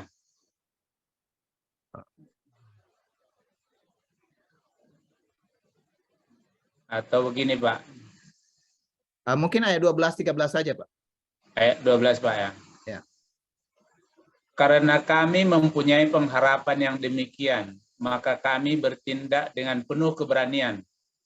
Tidak seperti Musa yang menyelubungi mukanya, supaya mata orang-orang Israel jangan melihat hilangnya cahaya yang sementara itu. Betul. Jadi cahaya Musa itu cahaya sementara, sementara cahaya atau kemuliaan yang diberikan kepada kita itu kemuliaan tetap. Kemuliaan itu rahasianya adalah Roh Allah. Musa menerima Roh Allah, tapi Roh Allah masih bisa meninggalkan dia pada waktu tertentu. Tapi kepada kita Roh Allah diberikan tidak lagi meninggalkan kita untuk selama-lamanya. Maka diberi pesan ini bahwa jangan mendukakan roh dan jangan memadamkan roh. Karena Injil itu jadi cara supaya roh tidak padam dan tidak duka, ya hanya satu, itu Injil. Nah itu sebabnya ini menarik sekali karena Pak Ishak sampai berbagi ini dan menolong bagi kita. Saya nggak bisa terangkan semua, tetapi apa yang kita peroleh bukan menghina Musa. Paulus itu bukan menghina Musa, tapi dia meninggikan Kristus bahwa dialah segala-galanya yang diharapkan. Jadi Musa pun mengharapkan Kristus, Abraham pun mengharapkan Kristus. Jadi kalau Daud itu kan masih anak-anaknya Musa lah, kalau begitu kan.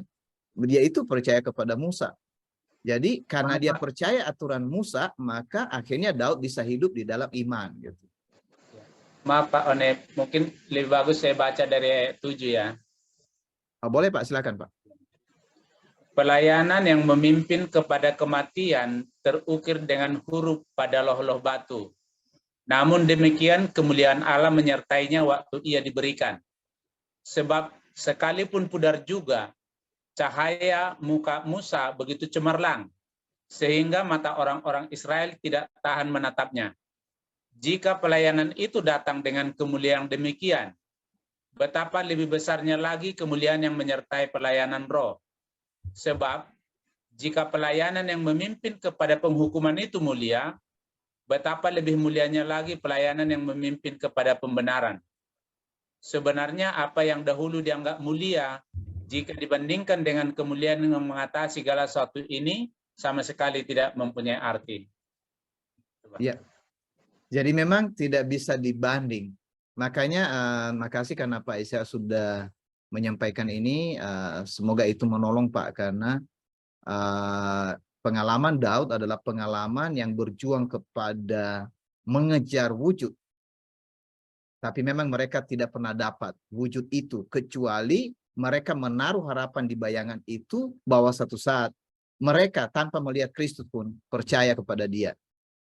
Kira-kira begitu Pak Ishak, apakah itu menolong Pak? Iya, wah luar biasa Pak. Iya, menolong. Terima kasih Baik. Pak. Iya. Makasih Ya, banyak Pak Ishak. baik. Ya. Makasih. Oke teman-teman, saudara semua, sekali lagi Pak Gandhi memang belum bisa join, jadi hujan deras di Medan, saya nggak tahu di mana-mana. Oke, maka masih ada yang mau berbicara? Kalau ada yang mau berbicara silakan sebelum saya bagikan bagian akhir. Atau mungkin ada yang belum tersalurkan pertanyaannya waktu kemarin narasumber kita Pak Budi ya, Pak Budi Stepu. Jadi sesudah bertemu kemarin kami masih berbincang dan beliau sangat bersukacita dengan apa yang bisa. Dia merasa nyaman bahwa dia ada di sana dan semoga berikutnya ini akan menjadi lebih jelas. Karena memang disadari bahwa ternyata apa yang masih dikejar itu masih belum penuh di dalam Injil itu. Nah, jadi itu saudara-saudara, jadi semoga siapa saja. Saya sebenarnya bermaksud tidak harus mungkin saudara berkata yang diundang narasumber ini kan harus tokoh-tokoh yang hebat. Tidak, siapa saja yang penting rela bisa berbagi dengan kita, bisa mau ditanya-tanyain beberapa hal, bukan untuk disudutkan, melainkan untuk berbagi. Kira-kira begitu. Ada yang mau berbicara? Boleh Pak, satu lagi Pak. Oke, Pak Ishak, silakan Pak. Baik, ya karena yang lain masih antri belum, maksudnya belum ada. Oke, Nah, silakan. ya, memang saya akhir-akhir ini merindukan hal-hal sesuatu yang baru Pak ya. Artinya kesempurnaan tentunya, yaitu yang kita bahas tadi di dalam Al-Masih Isa. Nah hanya Pak, di Indonesia ini seringkali, mungkin di dunia juga, khususnya di Indonesia, itu sering viral hal-hal baru Pak, istilah-istilah baru. Nah maksud saya adalah, pertanyaan saya adalah, uniknya lagi adalah istilah baru atau kelompok baru ini, misalnya dalam hal ini kita misalnya, ya Bang Injil dan lain sebagainya. Sepertinya mungkin bukan Bapak atau siapa gitu ya, tapi orang yang mengikutinya sepertinya buat viral gitu. Dan membandingkannya dengan kelompok lain misalnya. Apa namanya, jadi oh ini sesuatu yang baru gitu, sesuatu yang baru. Tetapi memang sepertinya seolah-olah meniadakan hal-hal yang lain gitu. Padahal sebenarnya ini sesuatu atau istilah baru atau kelompok baru pasti juga ada yang lain ya. Atau menjadi pembanding misalnya dengan sebutlah kegerakan barukah atau kelompok yang baru. Gimana Pak? Apakah memang Bapak melihat ini di Indonesia ya? Dan kadang-kadang tersentralisasi kepada tokoh, kepada istilah, kepada metode dan lain sebagainya. Itu sering ya saya perhatikan, khususnya kita di Indonesia. Ya, terima kasih Pak.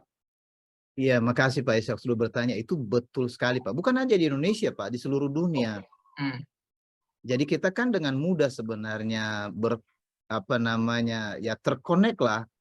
Atau kalau mau berkolaborasi dengan tokoh-tokoh lain bisa supaya nama kita naik. Nah komitmen kita dari awal Pak, sesudah menemukan ini sebenarnya seperti Pak Ishak berkata, perlu ada istilah baru atau kelompok baru. Nah perjuangan kita sebenarnya bukan membentuk kelompok baru. Tapi apa yang baru itu kita alami. Nah ini menarik Pak. Dalam kitab suci yang baru itu hanya satu.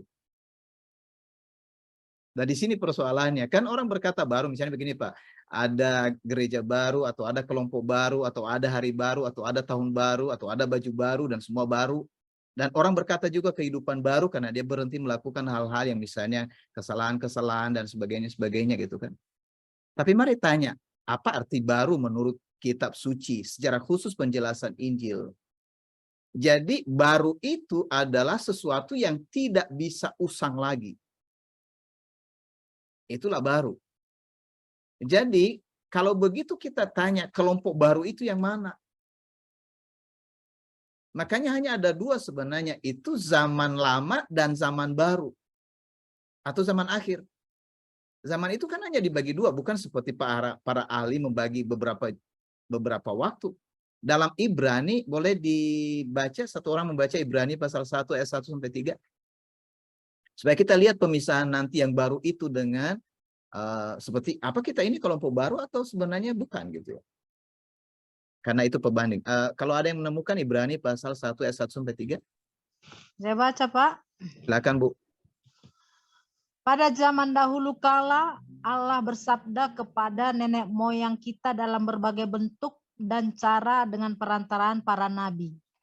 Tetapi pada zaman akhir ini Ia bersabda kepada kita dengan perantaraan Sang Anak yang datang daripadanya, yaitu Sang Anak yang telah ditentukan untuk menjadi ahli waris dari segala sesuatunya. Melalui Dia jugalah Allah telah menjadikan alam semesta. Dialah cahaya kemuliaan Allah, perwujudan yang sempurna dari zat Allah. Dialah yang menopang segala sesuatunya dengan kuasa sabdanya. Dia pula lah yang kemudian duduk di sebelah kanan yang maha besar, di tempat yang maha tinggi, setelah ia menghapus dosa-dosa manusia. Baik, makasih Bu. Jadi di sana dipisahkan antara zaman dahulu dan pada zaman kita. Berarti zaman baru itu dimulai ketika Kristus hadir. Karena itu wujud dari seluruh hukum Taurat dan pengharapan semua nenek moyang kita. Ya, nggak dihitung nenek moyang kita lah, nenek moyang Israel. Karena itu garis yang dipercaya oleh Allah gitu kan. Jadi maksudnya semua kepercayaan yang dari dulu itu diantar wujudnya itu dalam Al-Masih. Nah, jadi menarik karena Bapak sempat singgung tadi bagaimana metode. Nah, nanti suatu saat Pak, kalau ada presentasi kita bicara tentang 3 kata ini. Itu PSM, pola, strategi, dan metode. Nah, karena semua harus baru. Nah, baru itu bukan diciptakan baru. Jadi ternyata baru itu dimulai terlihat di bumi ketika Kristus hadir. Jadi ketika Pak Isya tadi bertanya, di mana ini kelompok baru? Karena ada banyak kelompok baru juga kan yang menyatakan diri mereka baru atau pembanding. Justru kita di sini Pak tidak menyebut diri kita kelompok baru. Tapi maksudnya kita hidup dalam hidup yang baru yang dinyatakan Kristus itu, dan baru itu memang ada di dalam baru yang dinyatakan oleh Kristus 2000 tahun yang lalu. Nah, beberapa kan Pak, kalau Bapak amati seperti mereka berkata kita kembali kepada gereja mula-mula kan begitu. Cara ibadahnya jangan di gedung dan di sini. Nah, itu capek sekali Pak, karena yang mau diubah begitu. Yang kita baca tadi dulu berbagai bentuk dan cara, sedangkan sekarang hanya satu bentuk dan satu cara. Jadi semua satu Pak. Jadi ini mau mengembalikan beritanya satu, ajarannya satu. Jadi tidak punya macam-macam ajaran seperti doktrin A, dogma A, metode A, strategi A. Semua karena 3 kata ini sudah clear sebenarnya. Isa atau Yesus berkata, akulah jalan, kebenaran, dan hidup.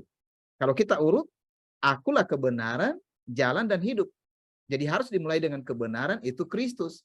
Jalannya Kristus. Hidupnya juga adalah Kristus. Nah, kalau kita kembali ke asal-usul katanya, Kristus ini siapa?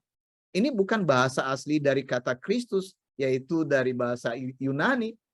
Kita harus cek kembali bahasa Allah yang dinyatakan Kristus itu adalah keturunan sang perempuan, yaitu Mesias. Dan ternyata Mesias itu adalah firman Allah yang menjadi manusia. Jadi benarlah itu bahwa yang menjadi kebenaran itu bukan agama, bukan kelompok, tetapi firman Allah. Itu nggak bisa dibantah. Firman Allah itu ternyata Isa Al-Masih atau Yesus Kristus. Itu kebenaran. Dan kita cek bagaimana jalannya, strateginya, metodenya. Ya jawabannya juga, dia jalannya. Kita mau tanya lagi hidupnya bagaimana, cara hidupnya bagaimana. Dia berkata, aku juga hidupnya. Makanya tidak ada yang bisa menerima roh Allah kecuali di dalam Injil. Jadi kalau orang mengklaim silakan aja, dan kita tidak mau kritik orang Pak. Kita tidak mau banding dengan kelompok A, kelompok B, C, entah mereka pun menyebut mereka kelompok baru. Salah satu ujian ini bahwa mereka itu ada di dalam Kristus penuh, mereka tidak menamai kelompok baru itu sebagai organisasi, ada ketuanya, atau apalagi ada tokohnya Pak. Bisa aja sih seorang kan, bisa aja Pak Ishak ditokohkan atau saya ditokohkan. Tapi mari kita jaga supaya diri kita jangan menjadi tokoh, karena hanya satu tokoh kita, hanya satu pemimpin kita, hanya satu Tuhan kita, hanya satu Mesias kita, yaitu Kristus. Jadi itu kesepakatan kita bersama di sini Pak. Bukan ada satu orang yang mendirikan kelompok ini, tetapi kita mau mengikuti Kristus. Ya kalau ditanya misalnya website Proyek Bank Injil, kalau ditanya itu ada orang yang mendirikannya, itu boleh aja. Tetapi itu bukan perjuangan kita website Proyek Bank Injil. Perjuangan kita ini adalah hidup di dalam proyek Allah. Proyek Allah itu adalah dia mau seluruh dunia akan kembali kepada Kristus. Nah itu sebabnya perjuangannya itu tadi misalnya Bapak bilang di Indonesia ini masalah ya. Betul Pak, di Indonesia memang paling banyak masalah, tapi di dunia juga bermasalah semua Pak. Nah jadi Indonesia ini kan mudah sekali nerima semua Pak. Dan mereka suka menciptakan yang baru Pak. Hebat, memang produknya Indonesia luar biasa Pak. Pakai produk luar, ciptakan produk sendiri gitu. Tapi kita mau dapatkan produk satu-satunya yang tidak berubah dahulu, sekarang, dan selamanya. Nah, kira-kira begitu Pak Ishak. Ya tidak tahu kalau ini bisa menolong, tapi. Amin. Ya, terima kasih Pak. Sama-sama Pak Ishak. Terima kasih ya pertanyaan Pak Ishak sudah membantu kita. Beberapa hal bisa dibuka di sini. Jadi sekali lagi makasih Pak Ishak. Berkenan berbicara langsung Pak. Amin. Makasih Pak. Sama-sama. Oke, bagaimana? Ini udah jam berapa ya, Fred? Nggak ada break kita, Fred. Break sebentar dulu lah. Ya. Ya, baik Pak. Kita break sekitar 3 menit ya Pak. Ya.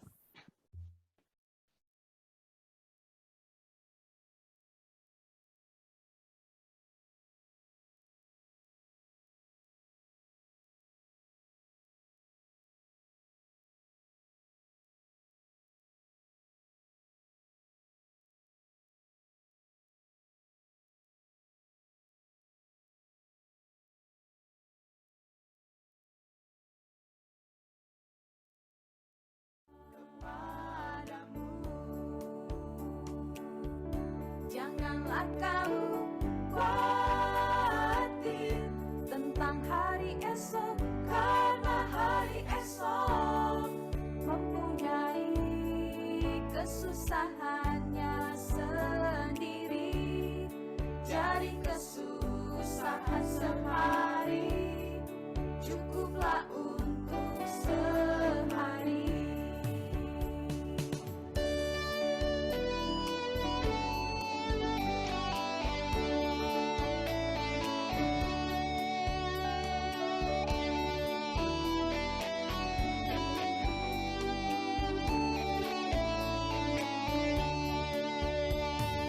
Sebab itu janganlah kamu khawatir dan berkata, apa yang akan kami makan, apa yang akan kami minum, apa yang akan kami pakai. Semua itu dikejar oleh orang-orang yang tidak mengenal Allah, tetapi Bapamu yang di surga tahu bahwa kamu memerlukan semua itu. Carilah dahulu kerajaan Allah dan kehendaknya, maka semua itu akan ditambahkan kepadamu. Janganlah kamu khawatir tentang hari esok, karena hari esok mempunyai kesusahannya sendiri. Jadi kesusahan sehari cukuplah untuk sehari. Janganlah kamu khawatir tentang hari esok, karena hari esok mempunyai kesusahannya sendiri. Jadi kesusahan sehari cukuplah untuk sehari. Jadi kesusahan sehari cukuplah untuk sehari. Jadi kesusahan sehari cukuplah untuk sehari.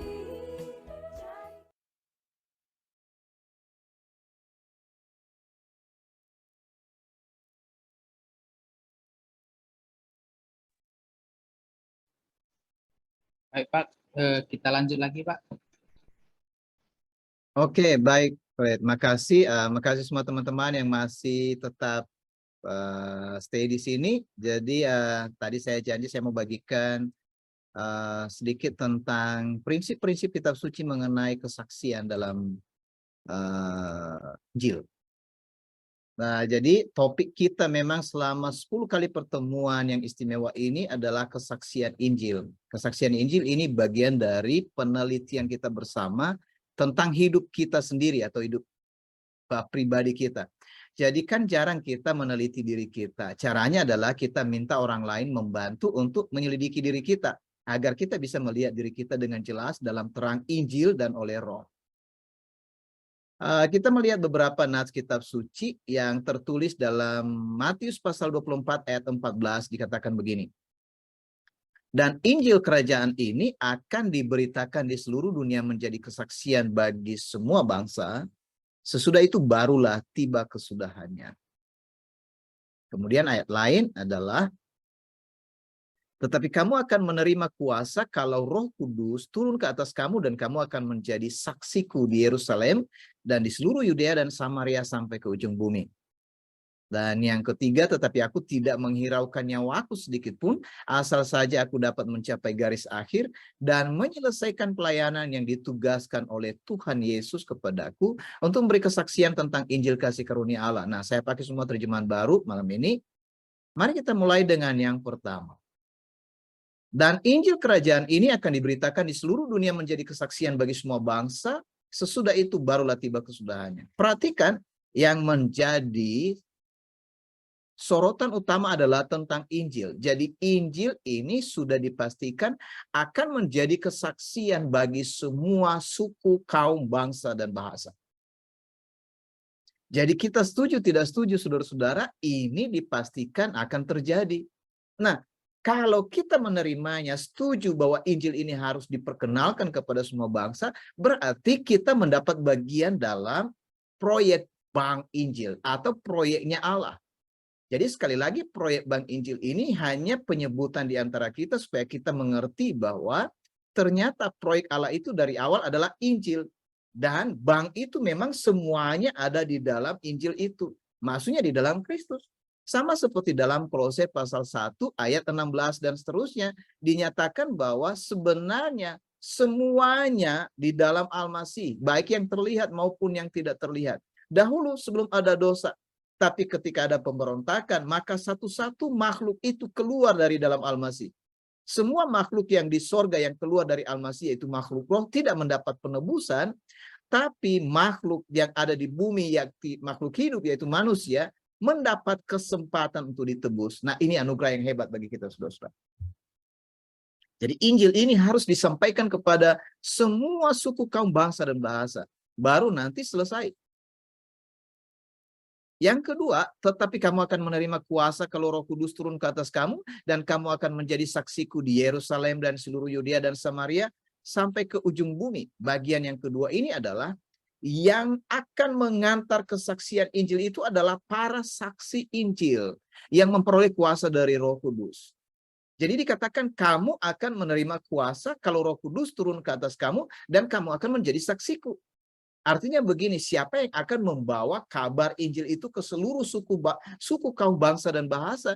Jawabannya adalah para saksi Injil yang dipenuhi oleh Roh Allah.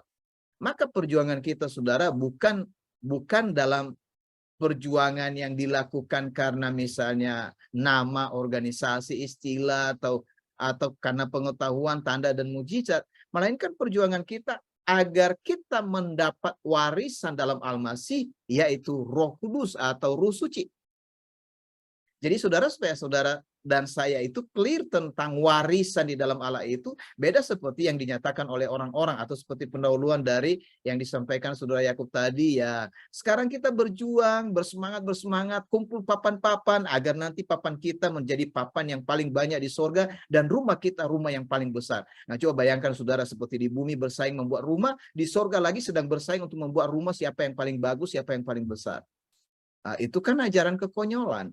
Tapi orang kaum awam percaya-percaya aja karena para pembicara yang mengatasnamakan diri mereka sebagai saksi kerajaan sorga. Makanya jangan heran ada orang yang mau meyakinkan para pendengarnya bahwa dia pernah naik sorga dan turun ke neraka diantar oleh Allah Bapa jalan-jalan. Jadi tour guide-nya itu Allah.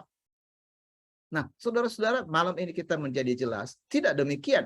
Melainkan karena anugerah Allah dalam Al-Masih diutusnya lagi. Setelah dia utus Isa Al-Masih sebagai penebus dosa kita, dia mengutus Roh Kudus atau Roh yang Maha Suci untuk menjadi jaminan bagi kita sampai kita memperoleh seluruhnya, yaitu kerajaan Allah selama-lamanya sampai selama-lamanya. Nah, jadi ini maksudnya kesaksian Injil itu. Jadi nanti ketika para narasumber berbagi, bercerita, kan kalau mereka akhirnya melihat kitab suci Injil, tidak masalah kalau akhirnya kesaksian-kesaksian itu berubah, karena mereka harus menyesuaikan diri dengan kebenaran. Kita semua pernah bersaksi, kita berpikir itu Injil, padahal yang kita saksikan itu perkataan-perkataan lain. Kita berpikir bahwa kita lagi menyaksikan Kristus, ternyata kita menyaksikan diri kita. Jadi kita citra diri, bukan citra Al-Masih. Padahal dalam kitab suci diantar, kita itu dipimpin menjadi serupa dengan Kristus, segambar dengan Kristus, sama dengan pernyataan di awal, segambar dengan Allah. Gambar Allah itu ada dalam Kristus. Berarti itu yang diperlihatkan kepada dunia adalah citranya Allah, atau gambarnya Allah, atau citranya Kristus, atau gambarnya Kristus, bukan citra kita. Jadi jangan khawatir meskipun separah apapun hidup saudara, jangan cerita keparahan hidup saudara. Ceritalah bagaimana gambar Kristus itu nyata dalam hidup saudara. Dan itu Injil. Nah, yang ketiga adalah, tetapi aku tidak menghiraukan nyawaku sedikit pun. Asal saja aku dapat mencapai garis akhir dan menyelesaikan pelayanan yang ditugaskan oleh Tuhan Yesus kepadaku untuk memberi kesaksian tentang Injil kasih karunia Allah. Nah, salah satunya ini Paulus, saudara, kebetulan dia yang menulis ini. Para rasul mempunyai keyakinan yang sama. Mereka berjuang sampai garis akhir. Mereka tidak mau setengah-setengah. Mereka tahu hukum yang mengantar mereka sebelumnya dalam hukum Taurat. Kasihilah Tuhan Allahmu dengan segenap hatimu, segenap jiwamu, segenap akal budimu, segenap kekuatanmu. Jadi tidak mungkin kasih yang setengah-setengah berkenan kepada Allah. Totalitas hidup itu adalah keutuhan mulai dari hari pertama Anda menerima Injil sampai akhir. Dan itu dihitung benar oleh Allah. Bukan karena Anda setia, melainkan karena Anda tetap di dalam Dia dan tidak mau kembali kepada jalan yang lama. Tidak mau kembali ke kepercayaan yang lama. Jadi dosa itu bukan karena saudara mencuri atau melakukan sesuatu yang kelihatan seperti kesalahan-kesalahan hari-hari, melanggar lampu merah atau berkata kotor. Itu bukan dosa yang dimaksud. Dosa yang dimaksud adalah ketika saudara meninggalkan Injil. Kalau saudara tidak meninggalkan Injil, dipastikan saudara tidak akan melakukan hal-hal yang tidak memberkati banyak orang. Jadi tidak mungkin mencuri, tidak mungkin melakukan perbuatan-perbuatan yang seperti tadi merugikan orang lain dan seterusnya. Itu bukan usaha yang kita perjuangkan lagi. Karena itu otomatis terjadi bagi kita karena perjuangan kita adalah Injil. Injil itu kebaikan di atas kebaikan. Jadi bukan makanan, minuman, dan pakaian. Bukan roti, ikan, dan telur. Melainkan roh Allah. Perhatikan ini, yang menjadi saksi-saksi Injil adalah mereka yang mengalami Injil. Menerima panggilan Allah dan mengabdi kepada Al-Masih sampai akhir. Jadi saudara pastikan kapan saudara menerima panggilan Allah. Kalau saudara sudah menerima panggilan Allah dan kelihatan saudara tidak hidup di dalamnya, kemungkinan besar ini yang terjadi. Isa bersabda bahwa marilah kepadaku hai yang letih lesu dan berbeban berat. Perhatikan perintahnya, pikulah kuk yang kupasang dan belajarlah kepadaku. Dua hal ini kemungkinan saudara tidak hidup karena saudara memikul beban lain. Beban Anda sendiri, beban organisasi saudara, beban yang lain-lain yang kelihatan rohani tapi bukan kuk dari Al-Masih. Kuk dengan beban berbeda. Nah, kita akan bicara di lain waktu tentang hal itu. Dan yang kedua adalah belajar kepada Al-Masih. Kalau saudara selama ini belajar dengan para tokoh, belajar dengan orang-orang yang berhasil, mereka berkata metode A, metode B berhasil, tiru di sana, saudara menjadi frustasi. Karena saudara meninggalkan siapa guru utama saudara. Jadi kita tidak belajar kepada manusia, melainkan belajar kepada Al-Masih. Saudara tidak belajar kepada saya atau kepada para narasumber. Kita belajar bersama-sama agar semua kita, termasuk para narasumber, kembali melihat Al-Masih sebagai satu-satunya guru yang agung dan juga satu-satunya Tuhan di mana kita mengabdi. Nah, kira-kira begitu saudara-saudara, kiranya apa yang diantar ini bisa menolong kita. Nah, saudara periksa di dalam website Proyek Bank Injil. Jadi ini yang akan kita lakukan nanti di tahun 2023 untuk mengangkat ke permukaan Injil ini melalui penelitian-penelitian ini. Jadi ada 5 bagian. Yang pertama proyek, yang kedua riset, dan yang ketiga development, kemudian keempat maintenance, dan kelima itu support. Arti biasa itu adalah proyek itu berarti usaha yang dikerjakan, riset itu adalah penelitian atau kajian atau penyelidikan, dan ada 3 yang diselidiki di sana, kitab suci, panggilan Allah, termasuk malam ini adalah panggilan Allah bagi setiap orang. dan kemudian hubungan antara sesama atau manusia kepada Allah juga. Yang ketiga itu development atau pengembangan atau pembangunan atau pertumbuhan sampai berbuah. Di sana ada 3 kata penting, 1 renungan baru, siaran baru, persekutuan baru. Ya, sama seperti yang disampaikan Pak Ishak tadi, di mana yang barunya? Yang barunya itu adalah renungan barunya. Renungan barunya yang mana? Bukan karena kita buat renungan sendiri atau misalnya kita buat siaran sendiri atau nyanyian sendiri termasuk nyanyian baru dan persekutuan sendiri. Persekutuan itu semua tandanya adalah Injil dan Roh. Dan yang keempat itu adalah maintenance atau pemeliharaan atau penggembalaan. Jadi di sana 3 kata kuncinya, bagaimana memelihara, bagaimana mengabdi sampai akhir, dan bagaimana kita dipercaya. Saudara, kita seringkali karena terbiasa dalam hidup dosa dulu nggak mempercayai orang. Sekarang ketika saudara dalam Al-Masih, mudahlah mempercayai orang. Jangan khawatir kalau dia salah-salah. Jangan hukum orang lain karena dia salah-salah atau kurang. Karena saudara lebih banyak salahnya daripada orang lain. Tapi kalau saudara masih melihat orang lain lebih banyak salahnya, maka saudara punya mata masih belum terang. Jadi semua orang yang melihat dirinya bahwa dia yang paling, seperti Paulus berkata, aku ini yang paling hina dari semua. Nah, matanya itu udah terang. Jadi sebenarnya saudara mau paling hina, tidak hina, atau paling baik, dan paling tidak baik, dan sedikit baik, di hadapan Allah itu semua kata yang sama, tidak baik. Karena hanya ada 2 perbedaannya, baik atau tidak baik. Di hadapan Allah tidak ada yang baik dan tidak ada yang seperti kurang baik dan kemudian ada yang tidak baik sama sekali. Di hadapan Allah hanya 1, baik. Yang lain itu berarti itu dari dunia. Nah, saudara-saudara, dan yang terakhir ini adalah mengenai support atau mengenai dukungan. Dukungan itu adalah pemberian, bukan hanya uang, tapi pemberian seluruh hidup kita dalam pengabdian. Jadi kita berbicara ini mengenai totalitas kasih kita. Nah, saudara, siapa yang kita kasihi? Kepada siapa kita memberikan semuanya ini? Kita memiliki satu Tuhan. Kepada Dialah kita mengabdi, kepada Dialah kita belajar. Demikian dari saya, semoga ini menjadi berkah. Saya kembalikan kepada saudara Fred. Silakan Fred. Baik Pak, terima kasih Pak sudah berbagi pada sesi yang kedua ini, meskipun Pak Gandhi tidak dapat bergabung bersama. Namun saya yakin saudara-saudara mendapatkan berkah dari apa yang sudah kita dapatkan bersama pada sesi yang terakhir ini. Saya juga mengucapkan terima kasih kepada Saudara Jakub dan Kak Rini dan Bang Vinus yang pada sesi 1 tadi sudah berbagi. Bagi saudara-saudara yang mau berhubungan langsung juga dengan para narasumber, boleh di chat langsung. Kita bisa berkomunikasi di luar dari telepon ini juga. Untuk informasi, dalam pertemuan berikutnya, di pertemuan ketiga kita akan lakukan di hari Rabu pada pukul yang sama, 18.30.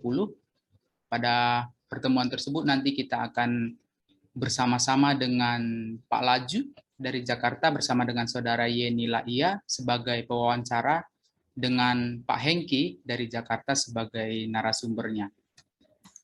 Demikian informasi ini saya sampaikan kepada saudara-saudara. Untuk undangannya beserta linknya akan dibagikan nanti baik dari sosial media ataupun dari grup Telegram dan Instagram. Sebelum kita mengakhiri pertemuan ini, saudara-saudara mari bersama-sama membuka kamera, mari saling menyapa saudara-saudara yang lain dari berbagai tempat, boleh memberi salam juga melalui ruang chat. Salam bagi kita semua.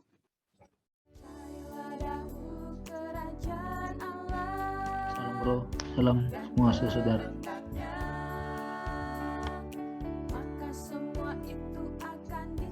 Salam Pak Yakub dan Pak Vinus ini saudara semua buat semua kebenarannya makin dikuatkan dan makin jelas. Terima kasih dan semua saudara. salam semua. Salam Pak Sinaka. Ya, salam Pak. Salam. Salam Pak.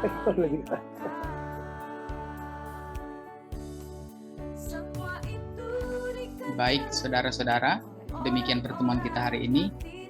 Selamat malam, saya akan akhiri. Salam. Telpot Proyek Bank Injil, telekonferensi podcast dalam tema kesaksian Injil.